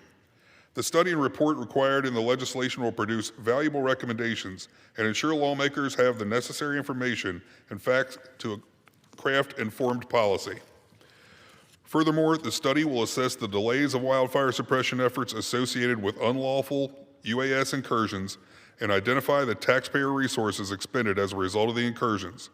We witnessed the negative effects that UAS incursions can have on wildfire aerial responses last January during the Pacific Palisades fires, when an unauthorized UAS flying within a temporary flight restriction struck the wing of a fixed-wing Super Scooper aircraft, endangering the life of the pilot and causing more than $65,000 in damage. Mr. Speaker, I urge support of this legislation, and I reserve the balance of my time. Gentleman reserves his time. The gentleman from Alabama. Mr. Speaker, thank you. I rise in support of H.R. 6618, the Wildfire Aerial Response Safety Act as amended. This bipartisan legislation introduced by my good friend from Oregon and fellow freshman, Representative Bynum, Representative Neguse from Colorado, and Representatives Crane and Siscomani from Arizona. The devastating impacts of wildfires are seen far too often across this country, destroying local communities and the livelihood of many of our constituents. According to the National Interagency Fire Center, there were at least 34 drone incursions into active wildfire suppression areas last year. Of those 34, 29 incursions forced aerial firefighting efforts to be grounded and significantly delayed critical response efforts. Most notably, when, as my colleague Representative Taylor just mentioned, a drone actually struck a Canadian Super Scooper plane during last year's catastrophic wildfires in Southern California. Whether these drone disruptions are intentionally malicious or the result of uninformed operators, they are a costly nuisance to federal wildfire suppression efforts and needlessly risk the lives of first responders and law enforcement, both those in the air and those on the ground. These brave women and men put their lives on the line to fight dangerous fires and should not have to deal with the drone incursions while doing their jobs. H.R. 6618 requires the FAA to evaluate the number and impact of drone incursions over the previous 5 years, including any cost to the federal government, the effectiveness of educational public outreach, and deploying approved counter-UAS systems to detect and mitigate against drone interference.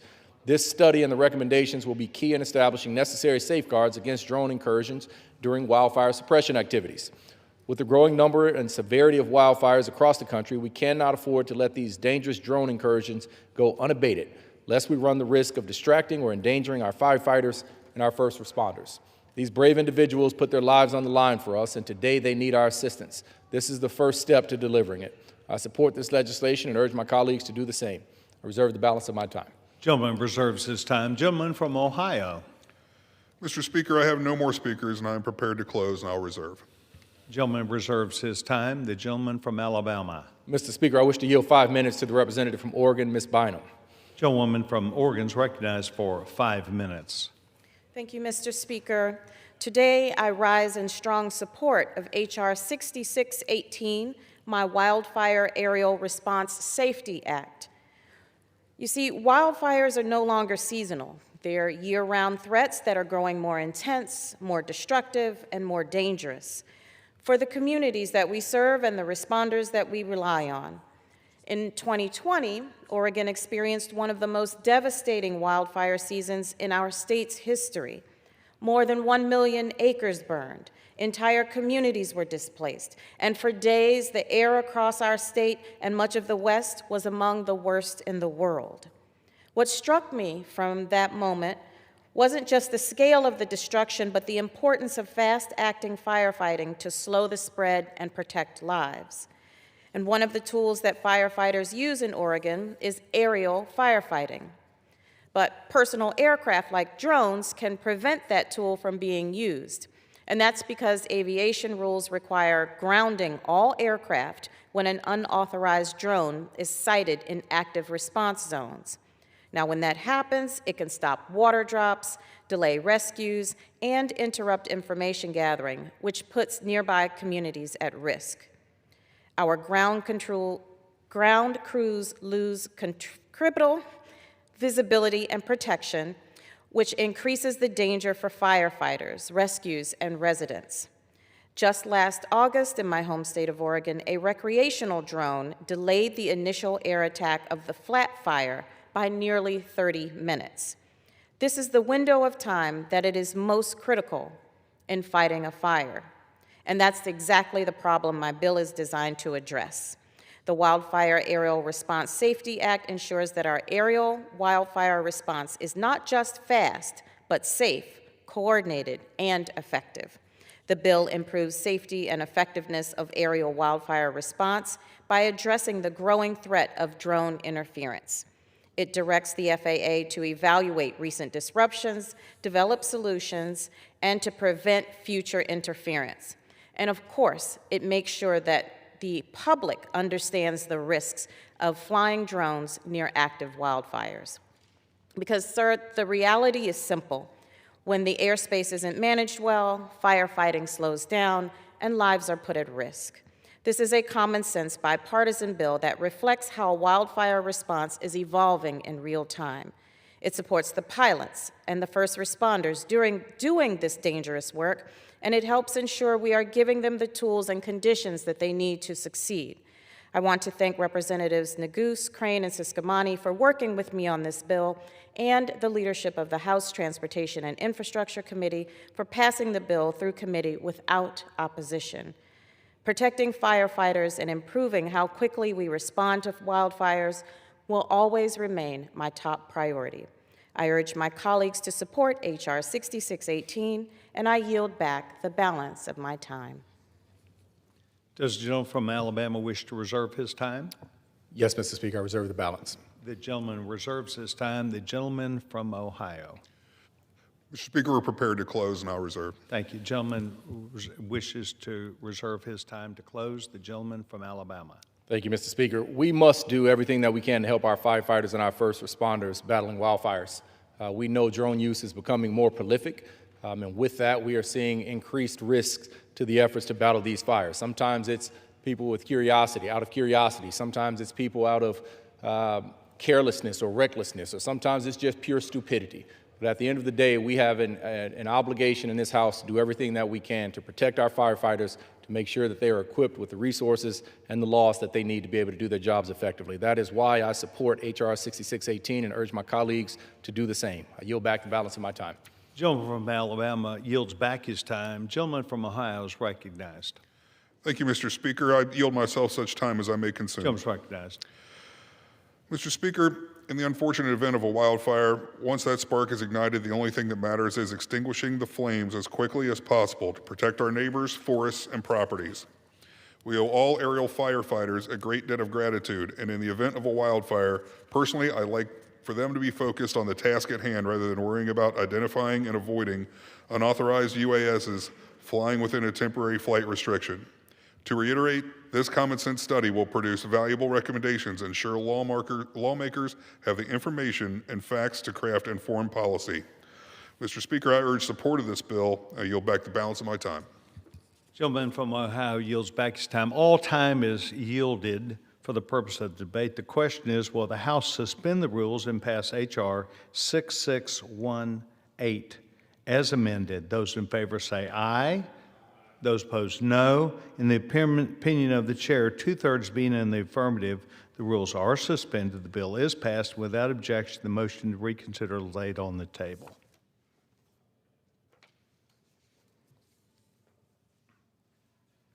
For what purpose does the gentleman from Ohio seek recognition? Thank you, Mr. Speaker. I move to suspend the rules and pass H.R. 6267. The clerk will report the title of the bill. Union Calendar Number 469, H.R. 6267. A bill to direct the Comptroller General of the United States to conduct a study on the impediments to digital documentation and verification in the aviation supply chain and for the purposes. Pursuant to the rule, the gentleman from Ohio, Mr. Taylor, and the gentleman from Arizona, Mr. Figures, will each control 20 minutes. The chair now recognizes the gentleman from Ohio. Thank you, Mr. Speaker. I ask unanimous consent that members have 5 legislative days in which to revise and extend their remarks and insert extraneous material into the record on H.R. 6267. Without objection. Mr. Speaker, I yield myself such time as I may consume. Gentleman is recognized. Thank you, Mr. Speaker. The safety of our airspace is and has always been the Transportation and Infrastructure Committee's top priority. That commitment to aviation safety extends down to the raw materials and components used to manufacture and maintain aircraft that are operational in the national airspace system.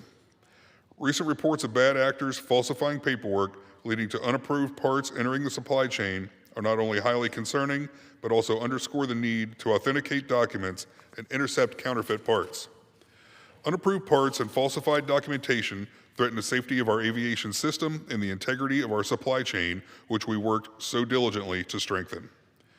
Mr. Speaker, American manufacturers, repair stations, air carriers, aircraft lessors, aircraft brokers, and part brokers deserve and need the tools to easily identify falsified documentation and ensure they are not buying, selling, or installing counterfeit parts. H.R. 6267 will identify barriers to tools that can help identify counterfeit parts, ensuring everyone in the aviation supply chain has the ability to verify the authenticity of the materials and parts they purchase. Mr. Speaker, I urge support of this legislation, and I reserve the balance of my time.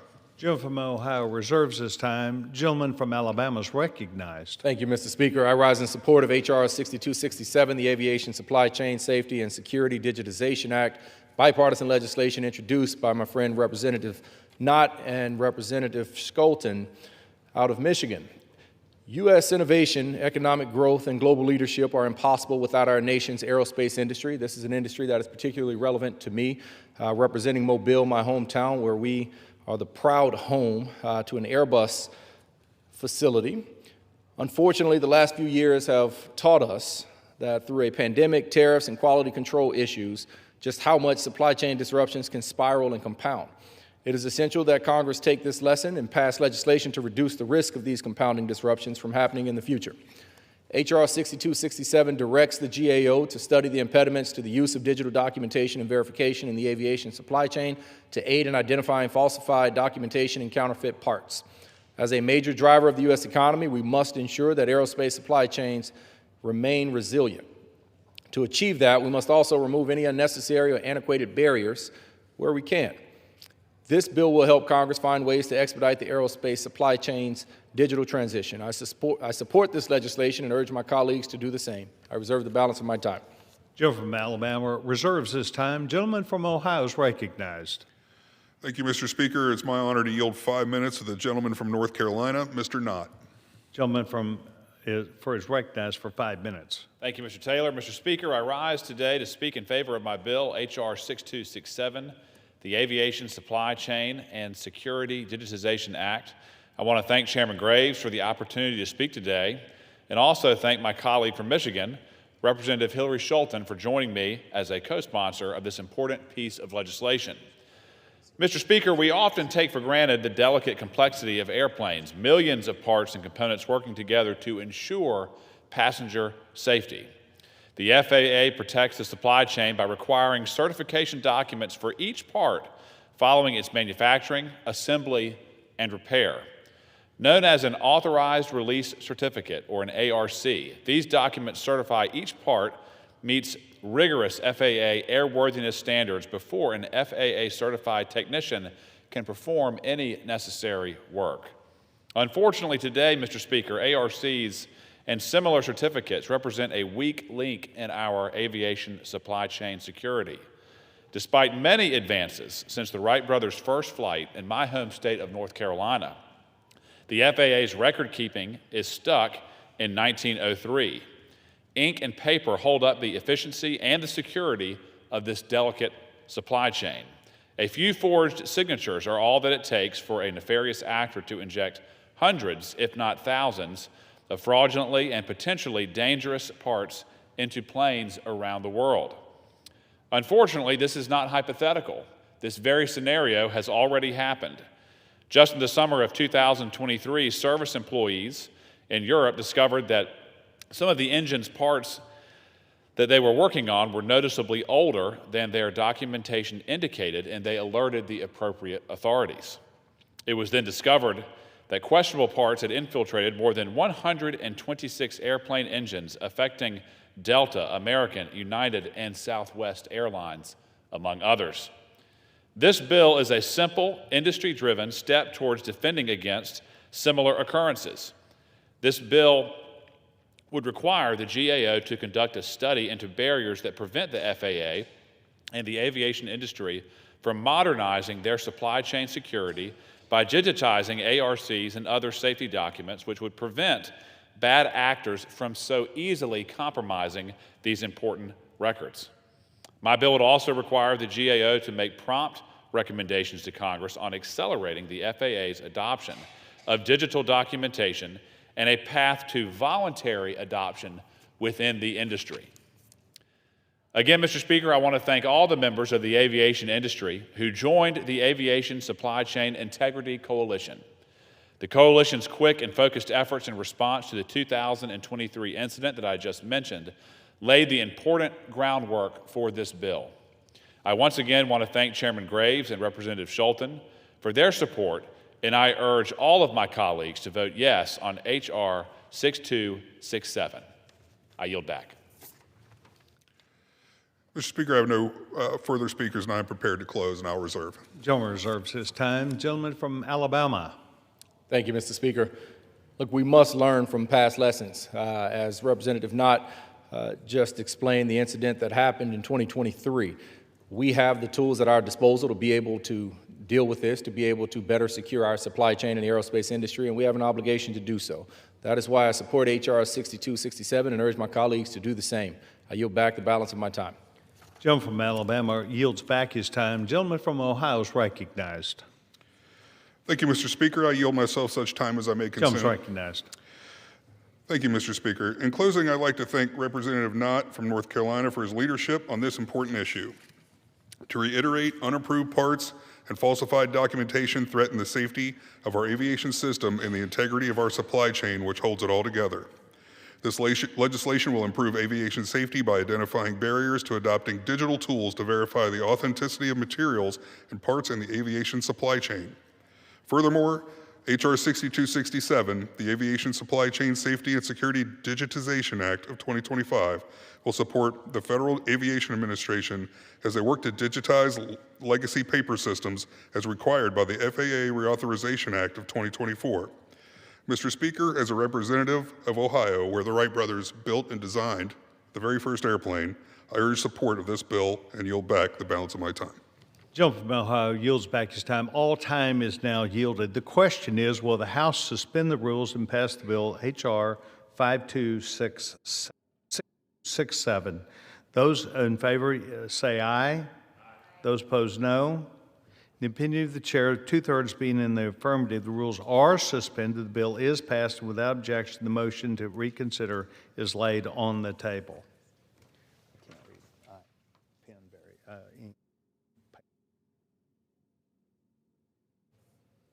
For what purpose does the gentleman from Ohio seek recognition?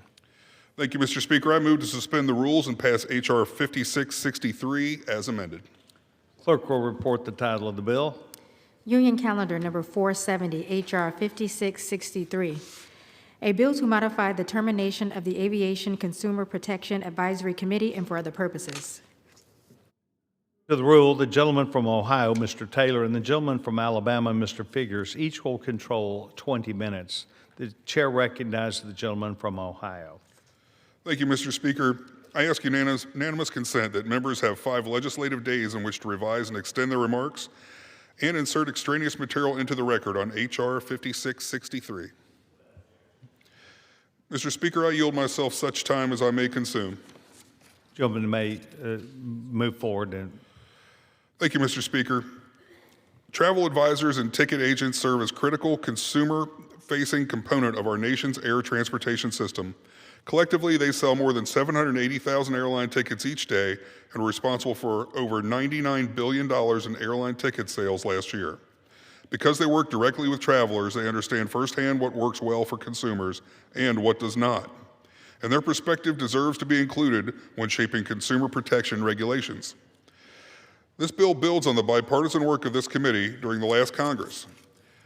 In the FAA Reauthorization Act of 2024, we reauthorized the Aviation Consumer Protection Advisory Committee, or ACPAC. A similar provision to the ACPAC Modernization Act was included in the House-passed FAA reauthorization, but was ultimately removed during conference negotiations. This legislation simply ensures that a representative of ticket agents has a seat on the advisory committee.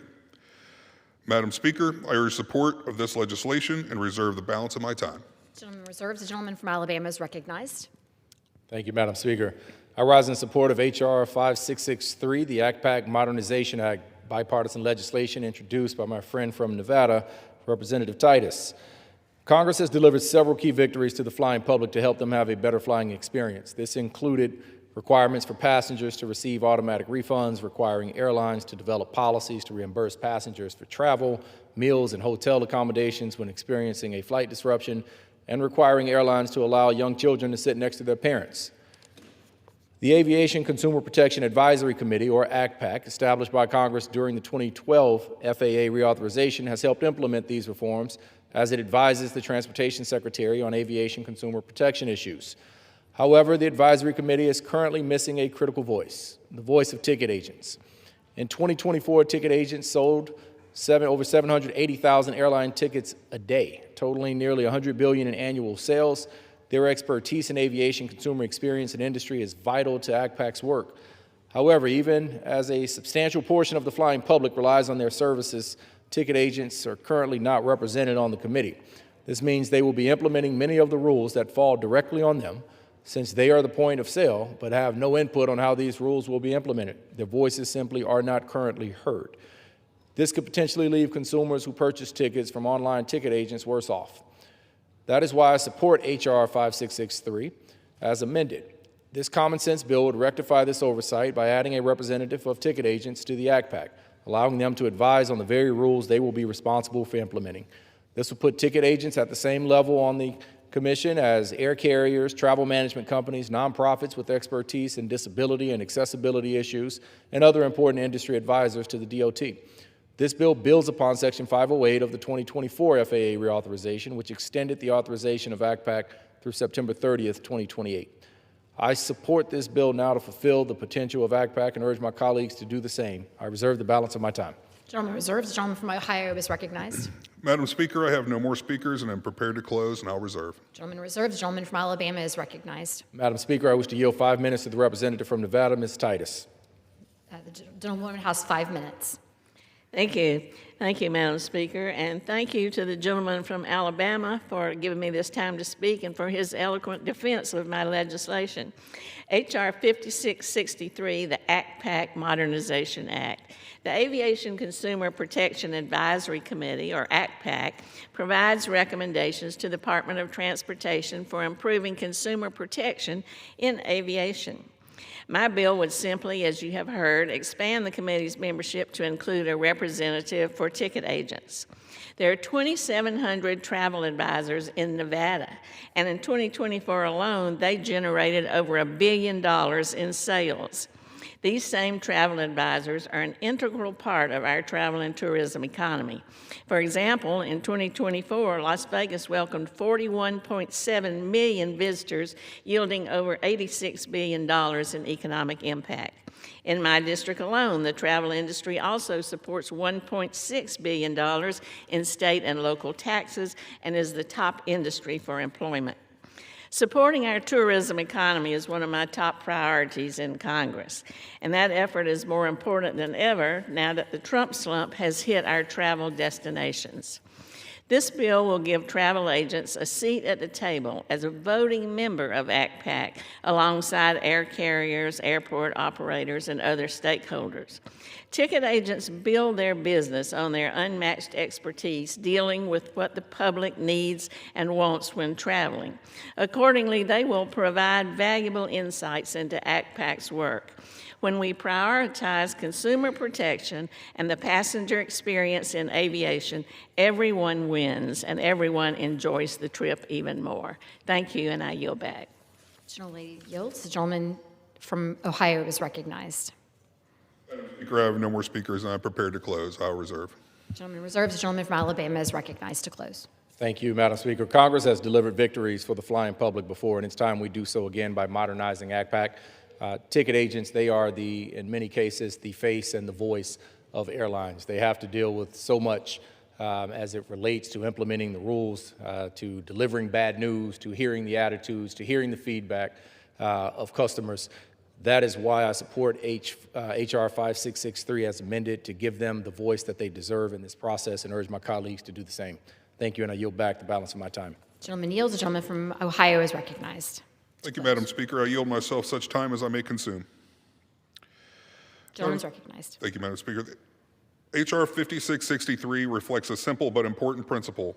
Those who work directly with consumers should have a voice in the policies that affect them. Travel advisors and ticket agents interact with travelers every day, helping families, small businesses, and communities navigate an increasingly complex aviation marketplace. Their practical, real-world experience is invaluable. By adding a representative of ticket agents to the Aviation Consumer Protection Advisory Committee, we strengthen the advisory process without expanding bureaucracy or imposing new mandates. This is a measured, bipartisan step that builds on the work we began in the last Congress and ensures the committee benefits from a more complete range of industry and consumer perspectives.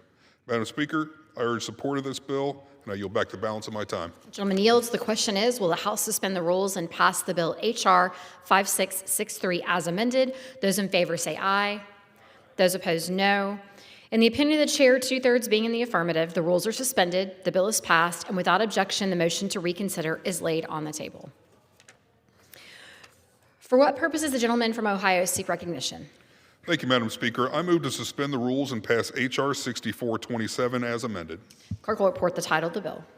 Union Calendar Number 475, H.R. 6427, a bill to amend Title 49 United States Code to permit the use of the state highway standards for airfield pavement construction and improvement under certain circumstances and for other purposes.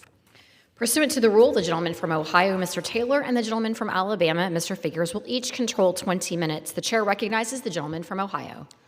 Thank you, Madam Speaker. I ask unanimous consent that members have 5 legislative days in which to revise and extend their remarks and insert extraneous material into the record on H.R. 6427. Without objection. Madam Speaker, I yield myself such time as I may consume. Gentleman is recognized. Thank you, Madam Speaker. H.R. 6427, the Airport Regulatory Relief Act of 2025, is a common-sense piece of legislation that reduces the burden on states seeking to use state highway specifications for airfield projects at non-primary airports serving smaller aircraft. Our nation's small and general aviation airports are vital links for rural communities, connecting them to essential services, supporting local jobs, and strengthening the national aviation system. Under current law, states seeking to use state highway pavement standards for airfield projects must formally request approval from the Secretary of Transportation. This legislation cuts unnecessary red tape by allowing states to notify the Secretary rather than navigate a lengthy approval process. At the same time, the bill preserves safety by maintaining the requirement that the Secretary determine that such standards will not negatively affect aviation safety. By streamlining the process while upholding safety, this legislation will help deliver airfield improvements faster and more efficiently to the communities that need them most. I would like to thank Representative Begich for his leadership on this issue. And Madam Speaker, I urge support of this legislation and reserve the balance of my time. Gentleman reserves. The gentleman from Alabama is recognized. Thank you, Madam Speaker. I rise in support of H.R. 6427, the Aviation Regulatory Relief Act, as amended, introduced by my colleague from Alaska, Representative Begich. Current law provides small general aviation non-primary airports flexibility in how they construct runways by granting them the choice to use either federal aviation paving standards or state highway paving standards. These options come with stipulations that the runways only service small planes, A, and B, the DOT determines it would not decrease aviation safety. Unfortunately, local and rural airports are having trouble with the time it takes the DOT to make these determinations. H.R. 6427 would allow small airports to be more agile in their project planning by changing the requirement for states to formally request permission from the Department of Transportation in order to use state highway specifications. By allowing states to simply notify DOT of their intention to use the state highway specifications rather than formally request permission, critical airfield pavement construction projects will no longer be subject to lengthy and bureaucratic delays. For oversight, the bill maintains the requirement that the DOT make a determination on whether the use of such state highway standards would negatively affect aviation safety.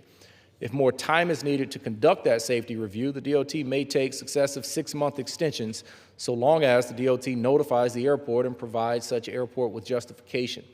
This deadline and extension process will help increase transparency and efficiency for airport applicants, who will now be more regularly updated and ensure accountability by requiring justification come from the Department of Transportation. I support this legislation and urge my colleagues to do the same. I reserve the balance of my time. Gentleman reserves. The gentleman from Ohio is recognized. Thank you, Madam Speaker. It's my honor to yield 5 minutes to the author of this legislation, the gentleman from Alaska, Mr. Begich. The gentleman from Alaska is recognized for 5 minutes. Madam Speaker, I rise today in support of H.R. 6427, the Airport Regulatory Relief Act of 2025, a bill I introduced to cut unnecessary federal red tape and deliver real cost savings to America's small rural airports, especially those across my home state of Alaska. For Alaska, maintaining our small airports is essential to keeping people, goods, and services moving, ensuring that supplies can reach even the most remote communities, and preserving access to life-saving medical care, reliable mail service, and economic opportunity.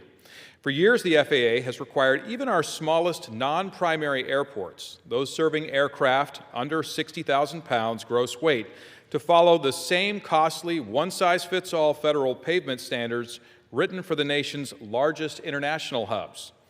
These rigid mandates and bureaucratic approval processes drive up construction costs, create lengthy delays, and stall critical runway repairs. H.R. 6427 fixes exactly that problem. It allows states to use their own proven highway construction standards for airfield pavement projects at these non-primary airports. The process is simple and safe. The state simply notifies the Secretary of its intent, and the FAA must determine that the specifications will not negatively affect safety in any way. No new federal spending, no lowering of standards, just common sense, flexibility that gets work done faster and cheaper for the airports that need it most. This legislation has strong bipartisan support because it helps rural airports in every corner of the country without ever compromising the safety of the traveling public. Madam Speaker, in Alaska, our airports are lifelines. Passing H.R. 6427 will empower states and local communities to maintain those lifelines more efficiently and affordably. I urge my colleagues to join me in supporting this common sense measure, and I yield back the balance of my time. Gentleman reserves. Reserves. Gentleman from Alabama is recognized. Thank you, Madam Speaker. Our local and rural airports are the backbone of general aviation in the United States, and they need Congress's help to remain cost competitive. This is a common sense piece of legislation that removes the federal government. This is not a situation where the federal government knows what's best. Many states have been doing this much longer than the federal government. My state of Alabama is not often thought of one in the lens of aviation history, but the Wright brothers, who we've spoken about today at length, who were from Ohio and flew in North Carolina, when it came time to open their first civilian flight school, little known fact is they opened that in Montgomery County, Alabama, which I now have the privilege of representing. They did that in 1910. The FAA wasn't founded until 1958. So the state of Alabama has been dealing with how to land aircraft on small airfields for at least nearly 50 years before the federal government was. So they know how to get the job done, and this bill allows them to do just that. That is why I support H.R. 6427 and urge my colleagues to do the same. I yield back the balance of my time. Gentleman yields. The gentleman from Ohio is recognized. Thank you, Madam Speaker. I yield myself such time as I may consume. Gentleman is recognized. Madam Speaker, non-primary airports play a vital role in connecting rural and underserved communities like mine to essential services, sustaining local jobs, and enabling emergency response capabilities. Cutting red tape helps reduce project delays, lower construction costs, and give communities faster access to modern, safe airfield infrastructure, allowing limited federal dollars to stretch further and deliver greater value to passengers and local economies. This common sense measure reduces the burden on smaller airports seeking to use state highway pavement standards for airfield construction projects. Madam Speaker, I was honored to co-sponsor this legislation, and I urge support of this bill and yield back the balance of my time. The gentleman yields. The question is, will the House suspend the rules and pass the bill H.R. 6427 as amended? Those in favor say aye. Those opposed, no. In the opinion of the chair, 2/3 being in the affirmative, the rules are suspended, the bill is passed, and without objection, the motion to reconsider is laid on the table.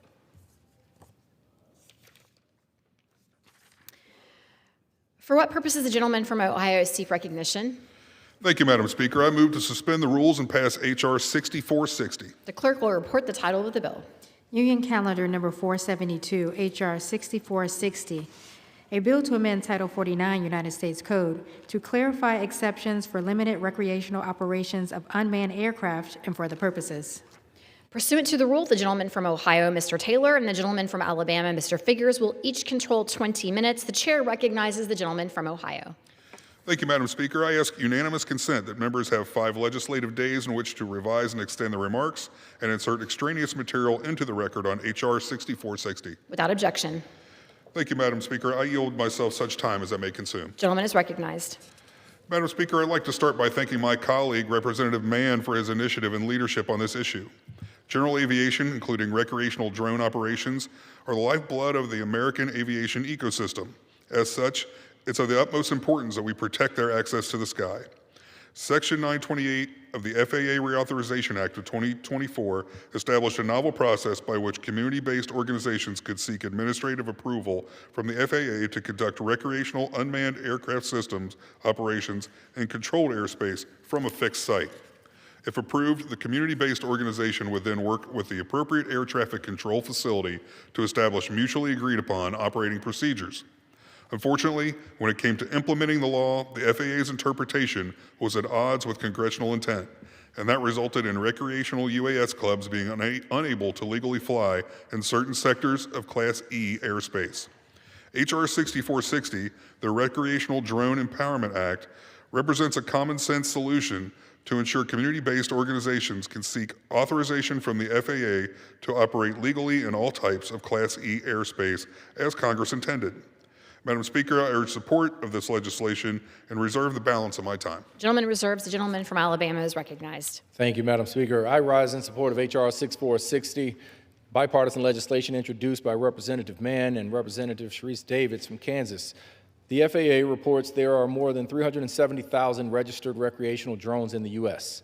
However, the FAA's new interpretation of language in the reauthorization of 2018 and 2024 has now restricted these authorized recreational drone users to only Class E2 airspace designated for airports.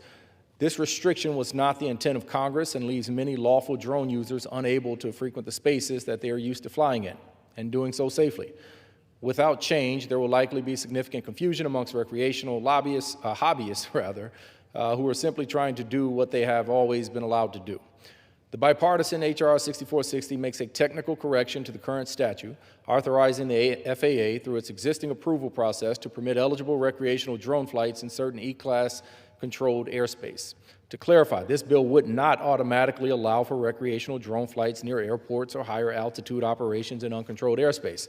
Recreational drone operators would still be required to comply with the FAA's safety requirements and to go through the agency's approval process.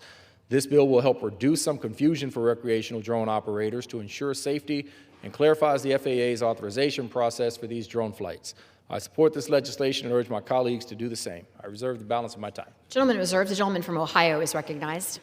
Thank you, Madam Speaker. It's my honor to yield 5 minutes to the author of this legislation, the gentleman from Kansas, Mr. Mann. Gentleman from Kansas is recognized for 5 minutes. I want to thank you, my friend from Ohio, for yielding me the time. Madam Speaker, I rise today in support of my bill, H.R. 6460, the Recreational Drone Empowerment Act, which clarifies the ability of the FAA to authorize model aircraft operations in Class E airspace. Everyone gets their start somewhere. For many folks, a lifelong passion for flight is ignited the first time they get the experience of what model aeronautics has to offer.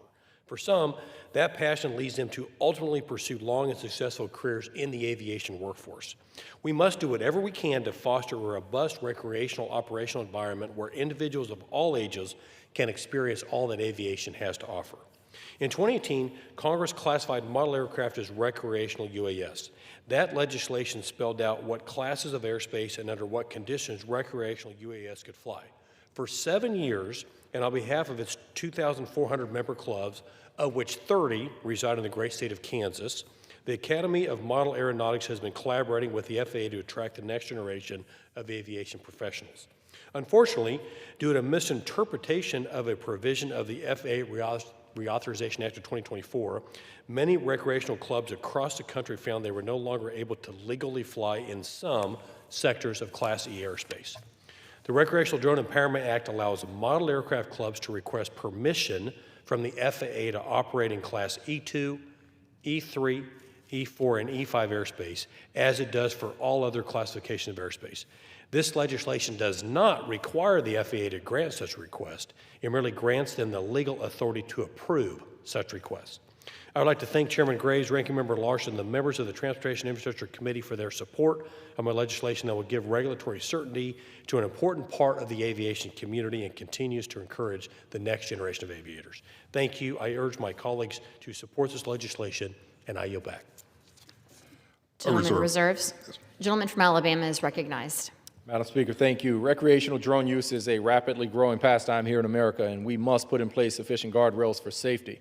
That's why I support H.R. 6460 and urge my colleagues to do the same. I yield back the balance of my time. Gentleman yields. The gentleman from Ohio is recognized. Thank you, Madam Speaker. I yield myself such time as I may consume. Gentleman's recognized.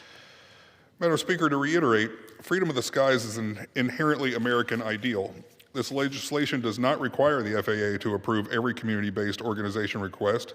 Rather, it provides the FAA with the statutory authority to consider all applications and approve or deny at the agency's discretion. The Recreational Drone Empowerment Act represents a solution oriented to fix, ensure, and protect America's ability to access the airspace. Once again, I'd like to thank Representative Mann from Kansas for his work on this issue. Madam Speaker, I urge support of this bill, and I yield back the balance of my time. Gentleman yields. The question is, will the House suspend the rules and pass the bill H.R. 6460? Those in favor say aye. Those opposed, no.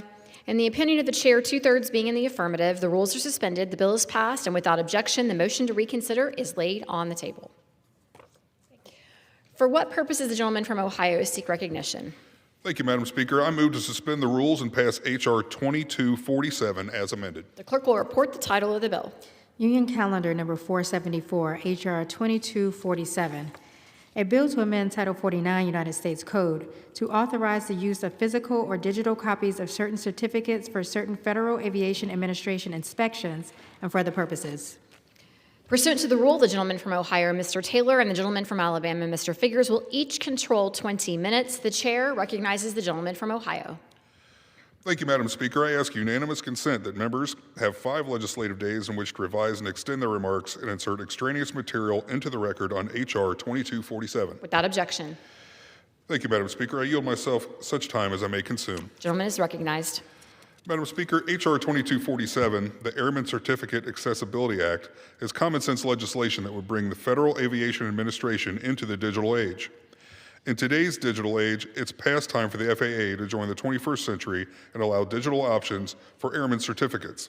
I'm supportive of any initiative that safely lowers barriers and ultimately allows more Americans to exercise their freedom to fly. Allowing pilots the option to carry digital copies of their certifications in lieu of paper copies accomplishes that. The FAA Reauthorization Act of 2024 directed the agency to holistically review and digitize processes. The Airman Certificate Accessibility Act builds upon those efforts and represents an incremental step towards digitization that benefits all users. Madam Speaker, I urge support of this legislation and I reserve the balance of my time. Gentleman reserves. The gentleman from Alabama is recognized. Thank you, Madam Speaker. I rise in support of H.R. 2247, the Pilot Certificate Accessibility Act as amended. Current law requires airmen to carry physical versions of their pilot license, and in case a representative of the FAA ever needs to verify the airman status. This is despite other important paper documents pilots are required to carry, such as their flight bags or flight books, now being allowed to be carried in a digitized form. The option for airmen to now carry their certificate in a readily accessible digital format is a priority for the aviation community, and we have heard them on this issue. H.R. 2247, as amended, combines the necessary safeguards to provide the option for a digital airman certificate that is issued by the FAA, so long as that certificate can be authenticated and verified by an inspector. This digital certificate may be uploaded to a device on the airman's person, or if in the presence of a stable internet connection, be stored and accessed through the cloud. The bill would direct the FAA into rulemaking to ensure these digital certificates are just as secure as their physical originals and establish guidelines for their authentication and verification. By allowing airmen to use a digital certificate in this way, we will continue our efforts to safely and securely modernize the FAA. I support this legislation, and I thank my colleague from Tennessee, Representative Burchett, for his leadership here, and I urge my colleagues to support this as well. I reserve the balance of my time. Gentleman reserves. The gentleman from Ohio is recognized. Thank you, Madam Speaker. It's my honor to yield 5 minutes to the author of this legislation, the gentleman from Tennessee, Mr. Burchett. The gentleman from Tennessee is recognized for 5 minutes. Thank you, Madam Speaker. Dadgummit, if I need 5 minutes, pull me off on this one, okay? First and foremost, I express my deepest sympathies to those good folks who lost their lives at LaGuardia Airport in New York, and I hope we all remember them and their families in our prayers. I rise today in support of H.R. 2247, the Airman Certificate Accessibility Act. And I guess it should be Air People, technically. My mama flew an airplane during the Second World War, so I'd be remiss if I didn't say that. The pilots are still required to carry paper copies of their original medical certificates and licenses. The FAA says this requirement exists mainly because of concerns about forgery, but the FAA already keeps secure electronic records of these certificates. And the Airman Certificate Accessibility Act will allow pilots to present digital certificates issued by the FAA administrator during inspections. You know, dadgummit, Madam Speaker, it's ridiculous that Congress has to digitize pilot documentation because unelected bureaucrats decided to invent some unnecessary rules. To me, we shouldn't have to be on the floor of the Congress to do that, but this bill would allow airmen to continue to present physical certificates they choose, providing flexibility while ensuring security and compliance. The aviation sector remains burdened by outdated practice in an era of rapid technological advances, and this common sense legislation helps modernize the industry, enhances convenience for airmen, and align FAA procedures with 21st century standards. And I urge my colleagues to support this important piece of legislation. And I wanted to thank Noah Hooten in my office who did all the heavy lifting on that. I appreciate the support from across the aisle. Thank y'all. Gentleman yields. Gentleman reserves. Yes. Gentleman from Alabama is recognized.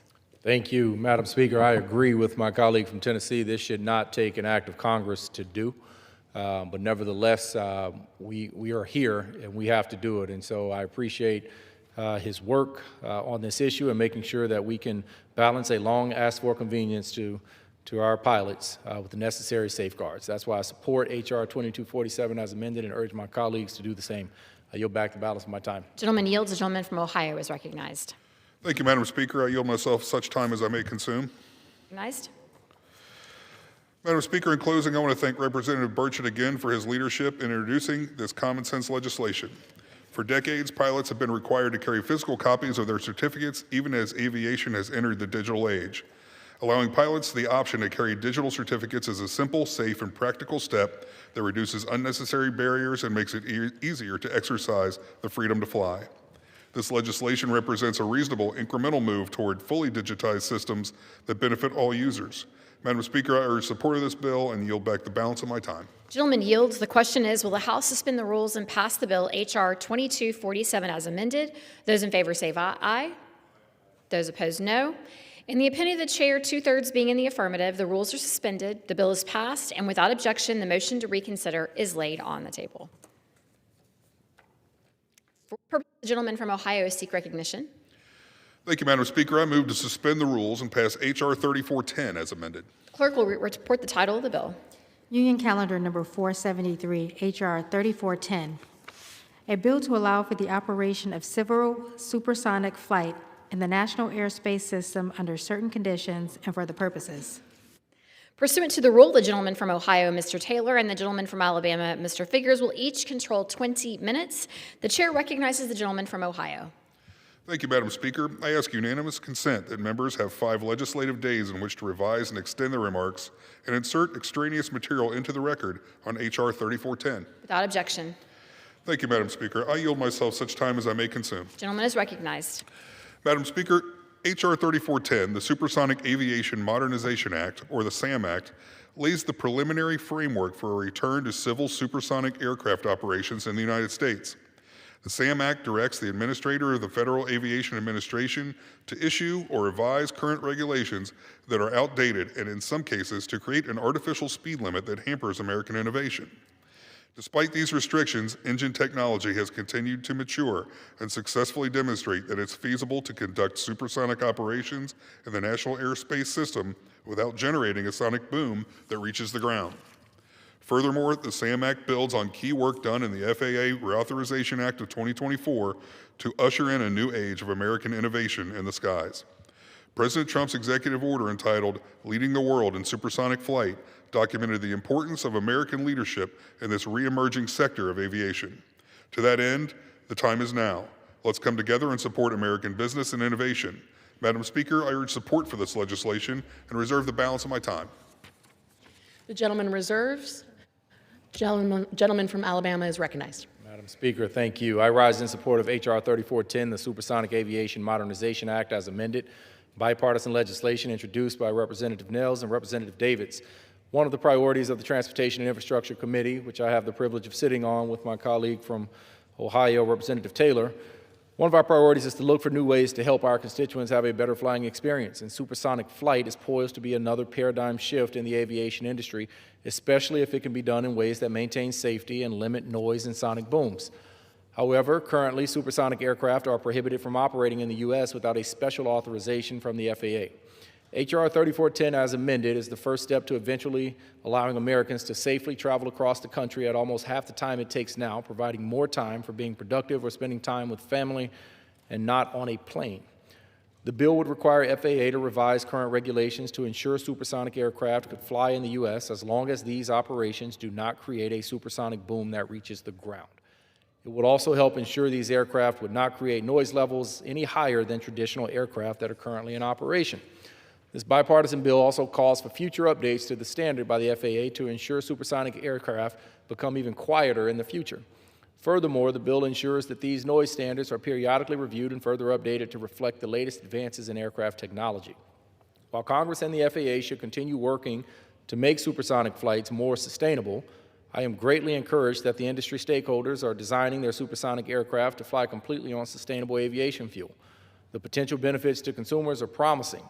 Less time on the aircraft and more time building that new business or spending time with friends and family. I'd like to thank the Aviation Subcommittee Chairman Nels and Representative Davids from Kansas for their leadership on this legislation. I support this legislation and urge my colleagues to do the same. I reserve the balance of my time. The gentleman reserves. The gentleman from Ohio is recognized. Thank you, Madam Speaker. I have no more speakers, and I'm prepared to close. I'll reserve. The gentleman reserves. The gentleman from Alabama is recognized. Thank you. We should have been here a long time ago. In terms of being able to build on the supersonic technology that has been out for years. It's been over 2 decades now since the supersonic aircraft has been used in a commercial context, and we have the technological advances to be able to do so and do so safely and efficiently. This legislation is common sense. It pushes back or guards against the things that were most that had the most worries in previous iterations of this type of technology, particularly sonic booms reaching the ground. And noise levels. And so the flying public deserves a better flying experience, and this bill is a step in the right direction of being able to provide that. That's why I support it, and I urge my colleagues to do the same. I yield back the balance of my time. The gentleman yields. Gentleman from Ohio is recognized. Thank you, Madam Speaker. I yield myself such time as I may consume. Gentleman is recognized. Thank you, Madam Speaker. In closing, I'd like to thank Aviation Subcommittee Chairman Representative Nels for his leadership on this issue. A return of civil supersonic operations within the national airspace system will reimagine how Americans travel and commute, opening new possibilities for people and commerce to traverse this great nation. Think of the possibilities, D.C. to Los Angeles in just 2 hours. While this may seem far-fetched, it's closer to reality than many would believe. In fact, several U.S. airlines already have pre-orders of supersonic jets. The United States in a prime position to be the global leader in civil supersonic technologies. Madam Speaker, I urge support of this bill and yield back the balance of my time. The gentleman yields. The question is, will the House suspend the rules and pass the bill H.R. 3410? Those in favor, as amended, those in favor say aye. Those opposed, no. In the opinion of the chair, 2/3 being in the affirmative, the rules are suspended and the bill is passed, and without objection, the motion to reconsider is laid upon the table. For what purpose does the gentleman from Ohio seek recognition? Thank you, Madam Speaker. I move to suspend the rules and pass H.R. 6422 as amended. The clerk will report the title. Union Calendar Number 485, H.R. 6422, a bill to amend the Federal Water Pollution Control Act to reauthorize certain EPA geographic programs and for other purposes. Pursuant to the rule, the gentleman from Ohio, Mr. Taylor, and the gentleman from Alabama will each control 20 minutes. The chair now recognizes the gentleman from Ohio.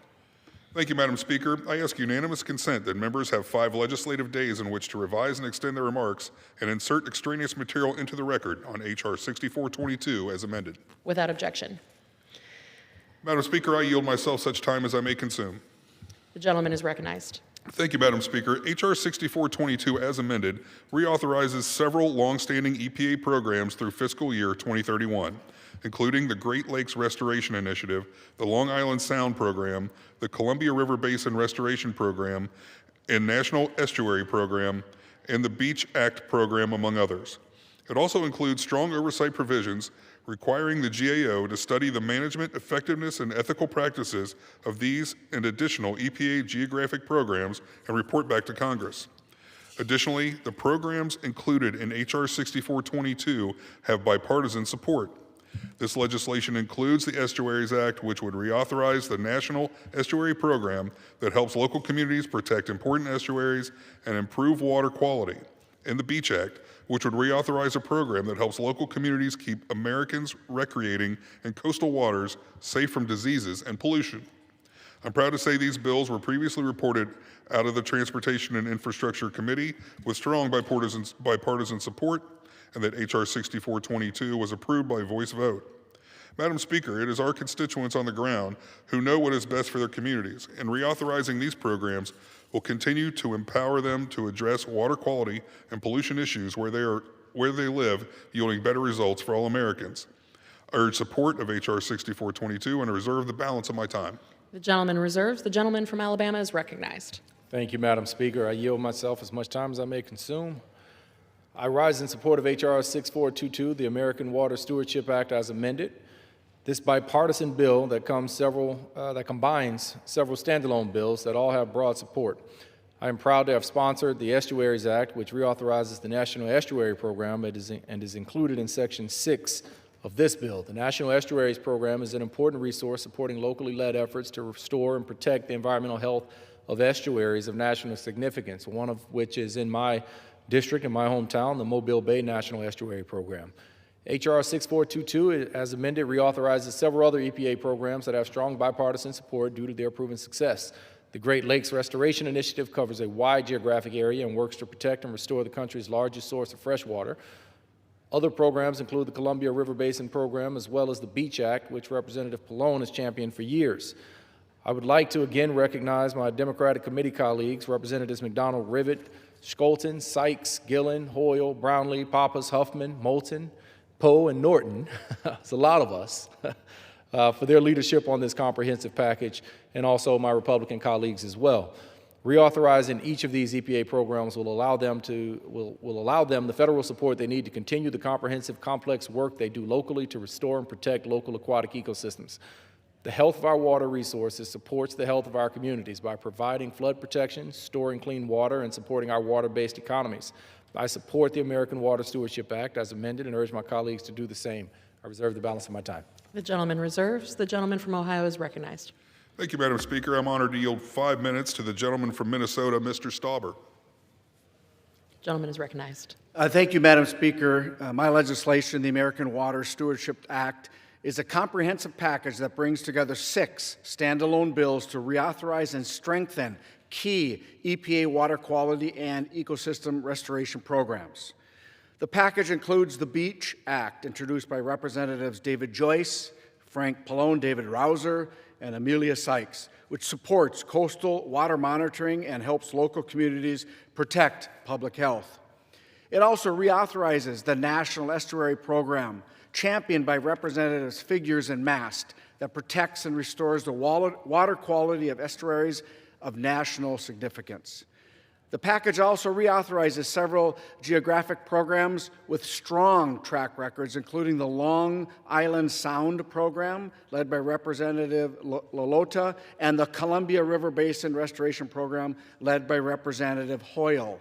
Most important to me, however, is that this bill reauthorizes the Great Lakes Restoration Initiative. The Great Lakes Restoration Initiative has long been championed by Representative David Joyce of Ohio, as well as many other members of the Great Lakes region. I have always appreciated working with such a strong bipartisan group of members to ensure this important program is recognized, reauthorized, and well-funded. The Great Lakes Restoration Initiative, or the GLRI, represents the largest federal investment in the Great Lakes, which are vitally important to my home state of Minnesota. The GLRI is the largest and arguably the most successful EPA geographic program. Its work focuses on cleaning up the Great Lakes, reducing pollution, addressing invasive species, and restoring critical habitat for local species. To date, more than 8,000 projects have been completed through the GLRI, generating over $3 in economic activity for every $1 in federal investment. This is an incredible rate of return for a federal program, and it is just one of the reasons why I have strongly advocated for the GLRI during my time here in Congress. I would be remiss if I did not extend my gratitude to Congressman David Joyce and all the other Great Lakes champions for their work on this effort. I am happy we have found a legislative vehicle to move this important program forward. At its core, this package reflects a common-sense approach to water stewardship, supporting community-led efforts, encouraging collaboration, and demonstrating that responsible environmental protection go hand in hand with economic growth and fiscal responsibility.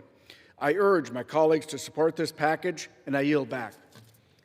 Madam Speaker, I reserve the balance of my time.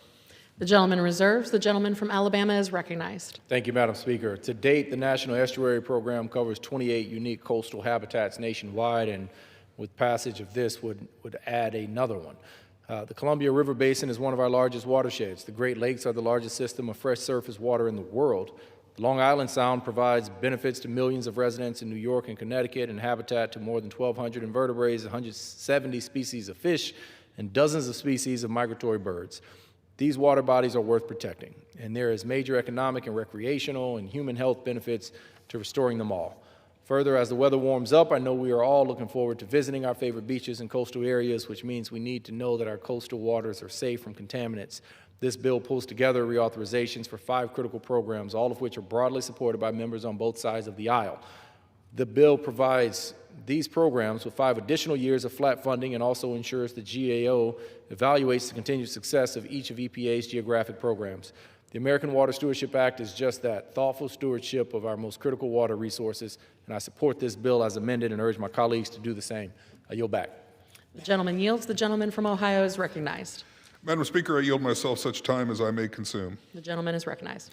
Thank you, Madam Speaker. H.R. 6422, the American Water Stewardship Act, is an important bipartisan bill that will empower local communities continue to take the lead on improving water quality in coastal areas, as well as to ensure strong oversight of these EPA programs by Congress. I want to thank Mr. Stauber and Ms. McDonald-Rivet for their leadership on the T&I committee, as well as Representatives Joyce, Larson, Figures, Rouser, Sykes, Huffman, Bonamici, Lalota, Pallone, Ezell, Schulten, Mast, and Herodopoulos and Hoyle for their leadership on specific initiatives contained within H.R. 6422. Madam Speaker, I urge support for this bill, and I yield back the balance of my time. The gentleman yields. The question is, will the House suspend the rules and pass the bill H.R. 6422 as amended? Those in favor say aye. Those opposed, no. In the opinion of the chair, 2/3 being in the affirmative, Madam Speaker. The gentleman from Ohio is recognized. Thank you, Madam Speaker. I didn't mean the yeas and nays. The yeas and nays are requested. All those in favor of taking this vote by the yeas and nays will rise and remain standing until counted. A sufficient number having risen, the yeas and nays are ordered. Pursuant to Clause 8 of Rule 20, further proceedings on this question will be postponed. Pursuant to Clause 12A of Rule 1, the chair declares the House in recess until approximately 6:30 p.m. today.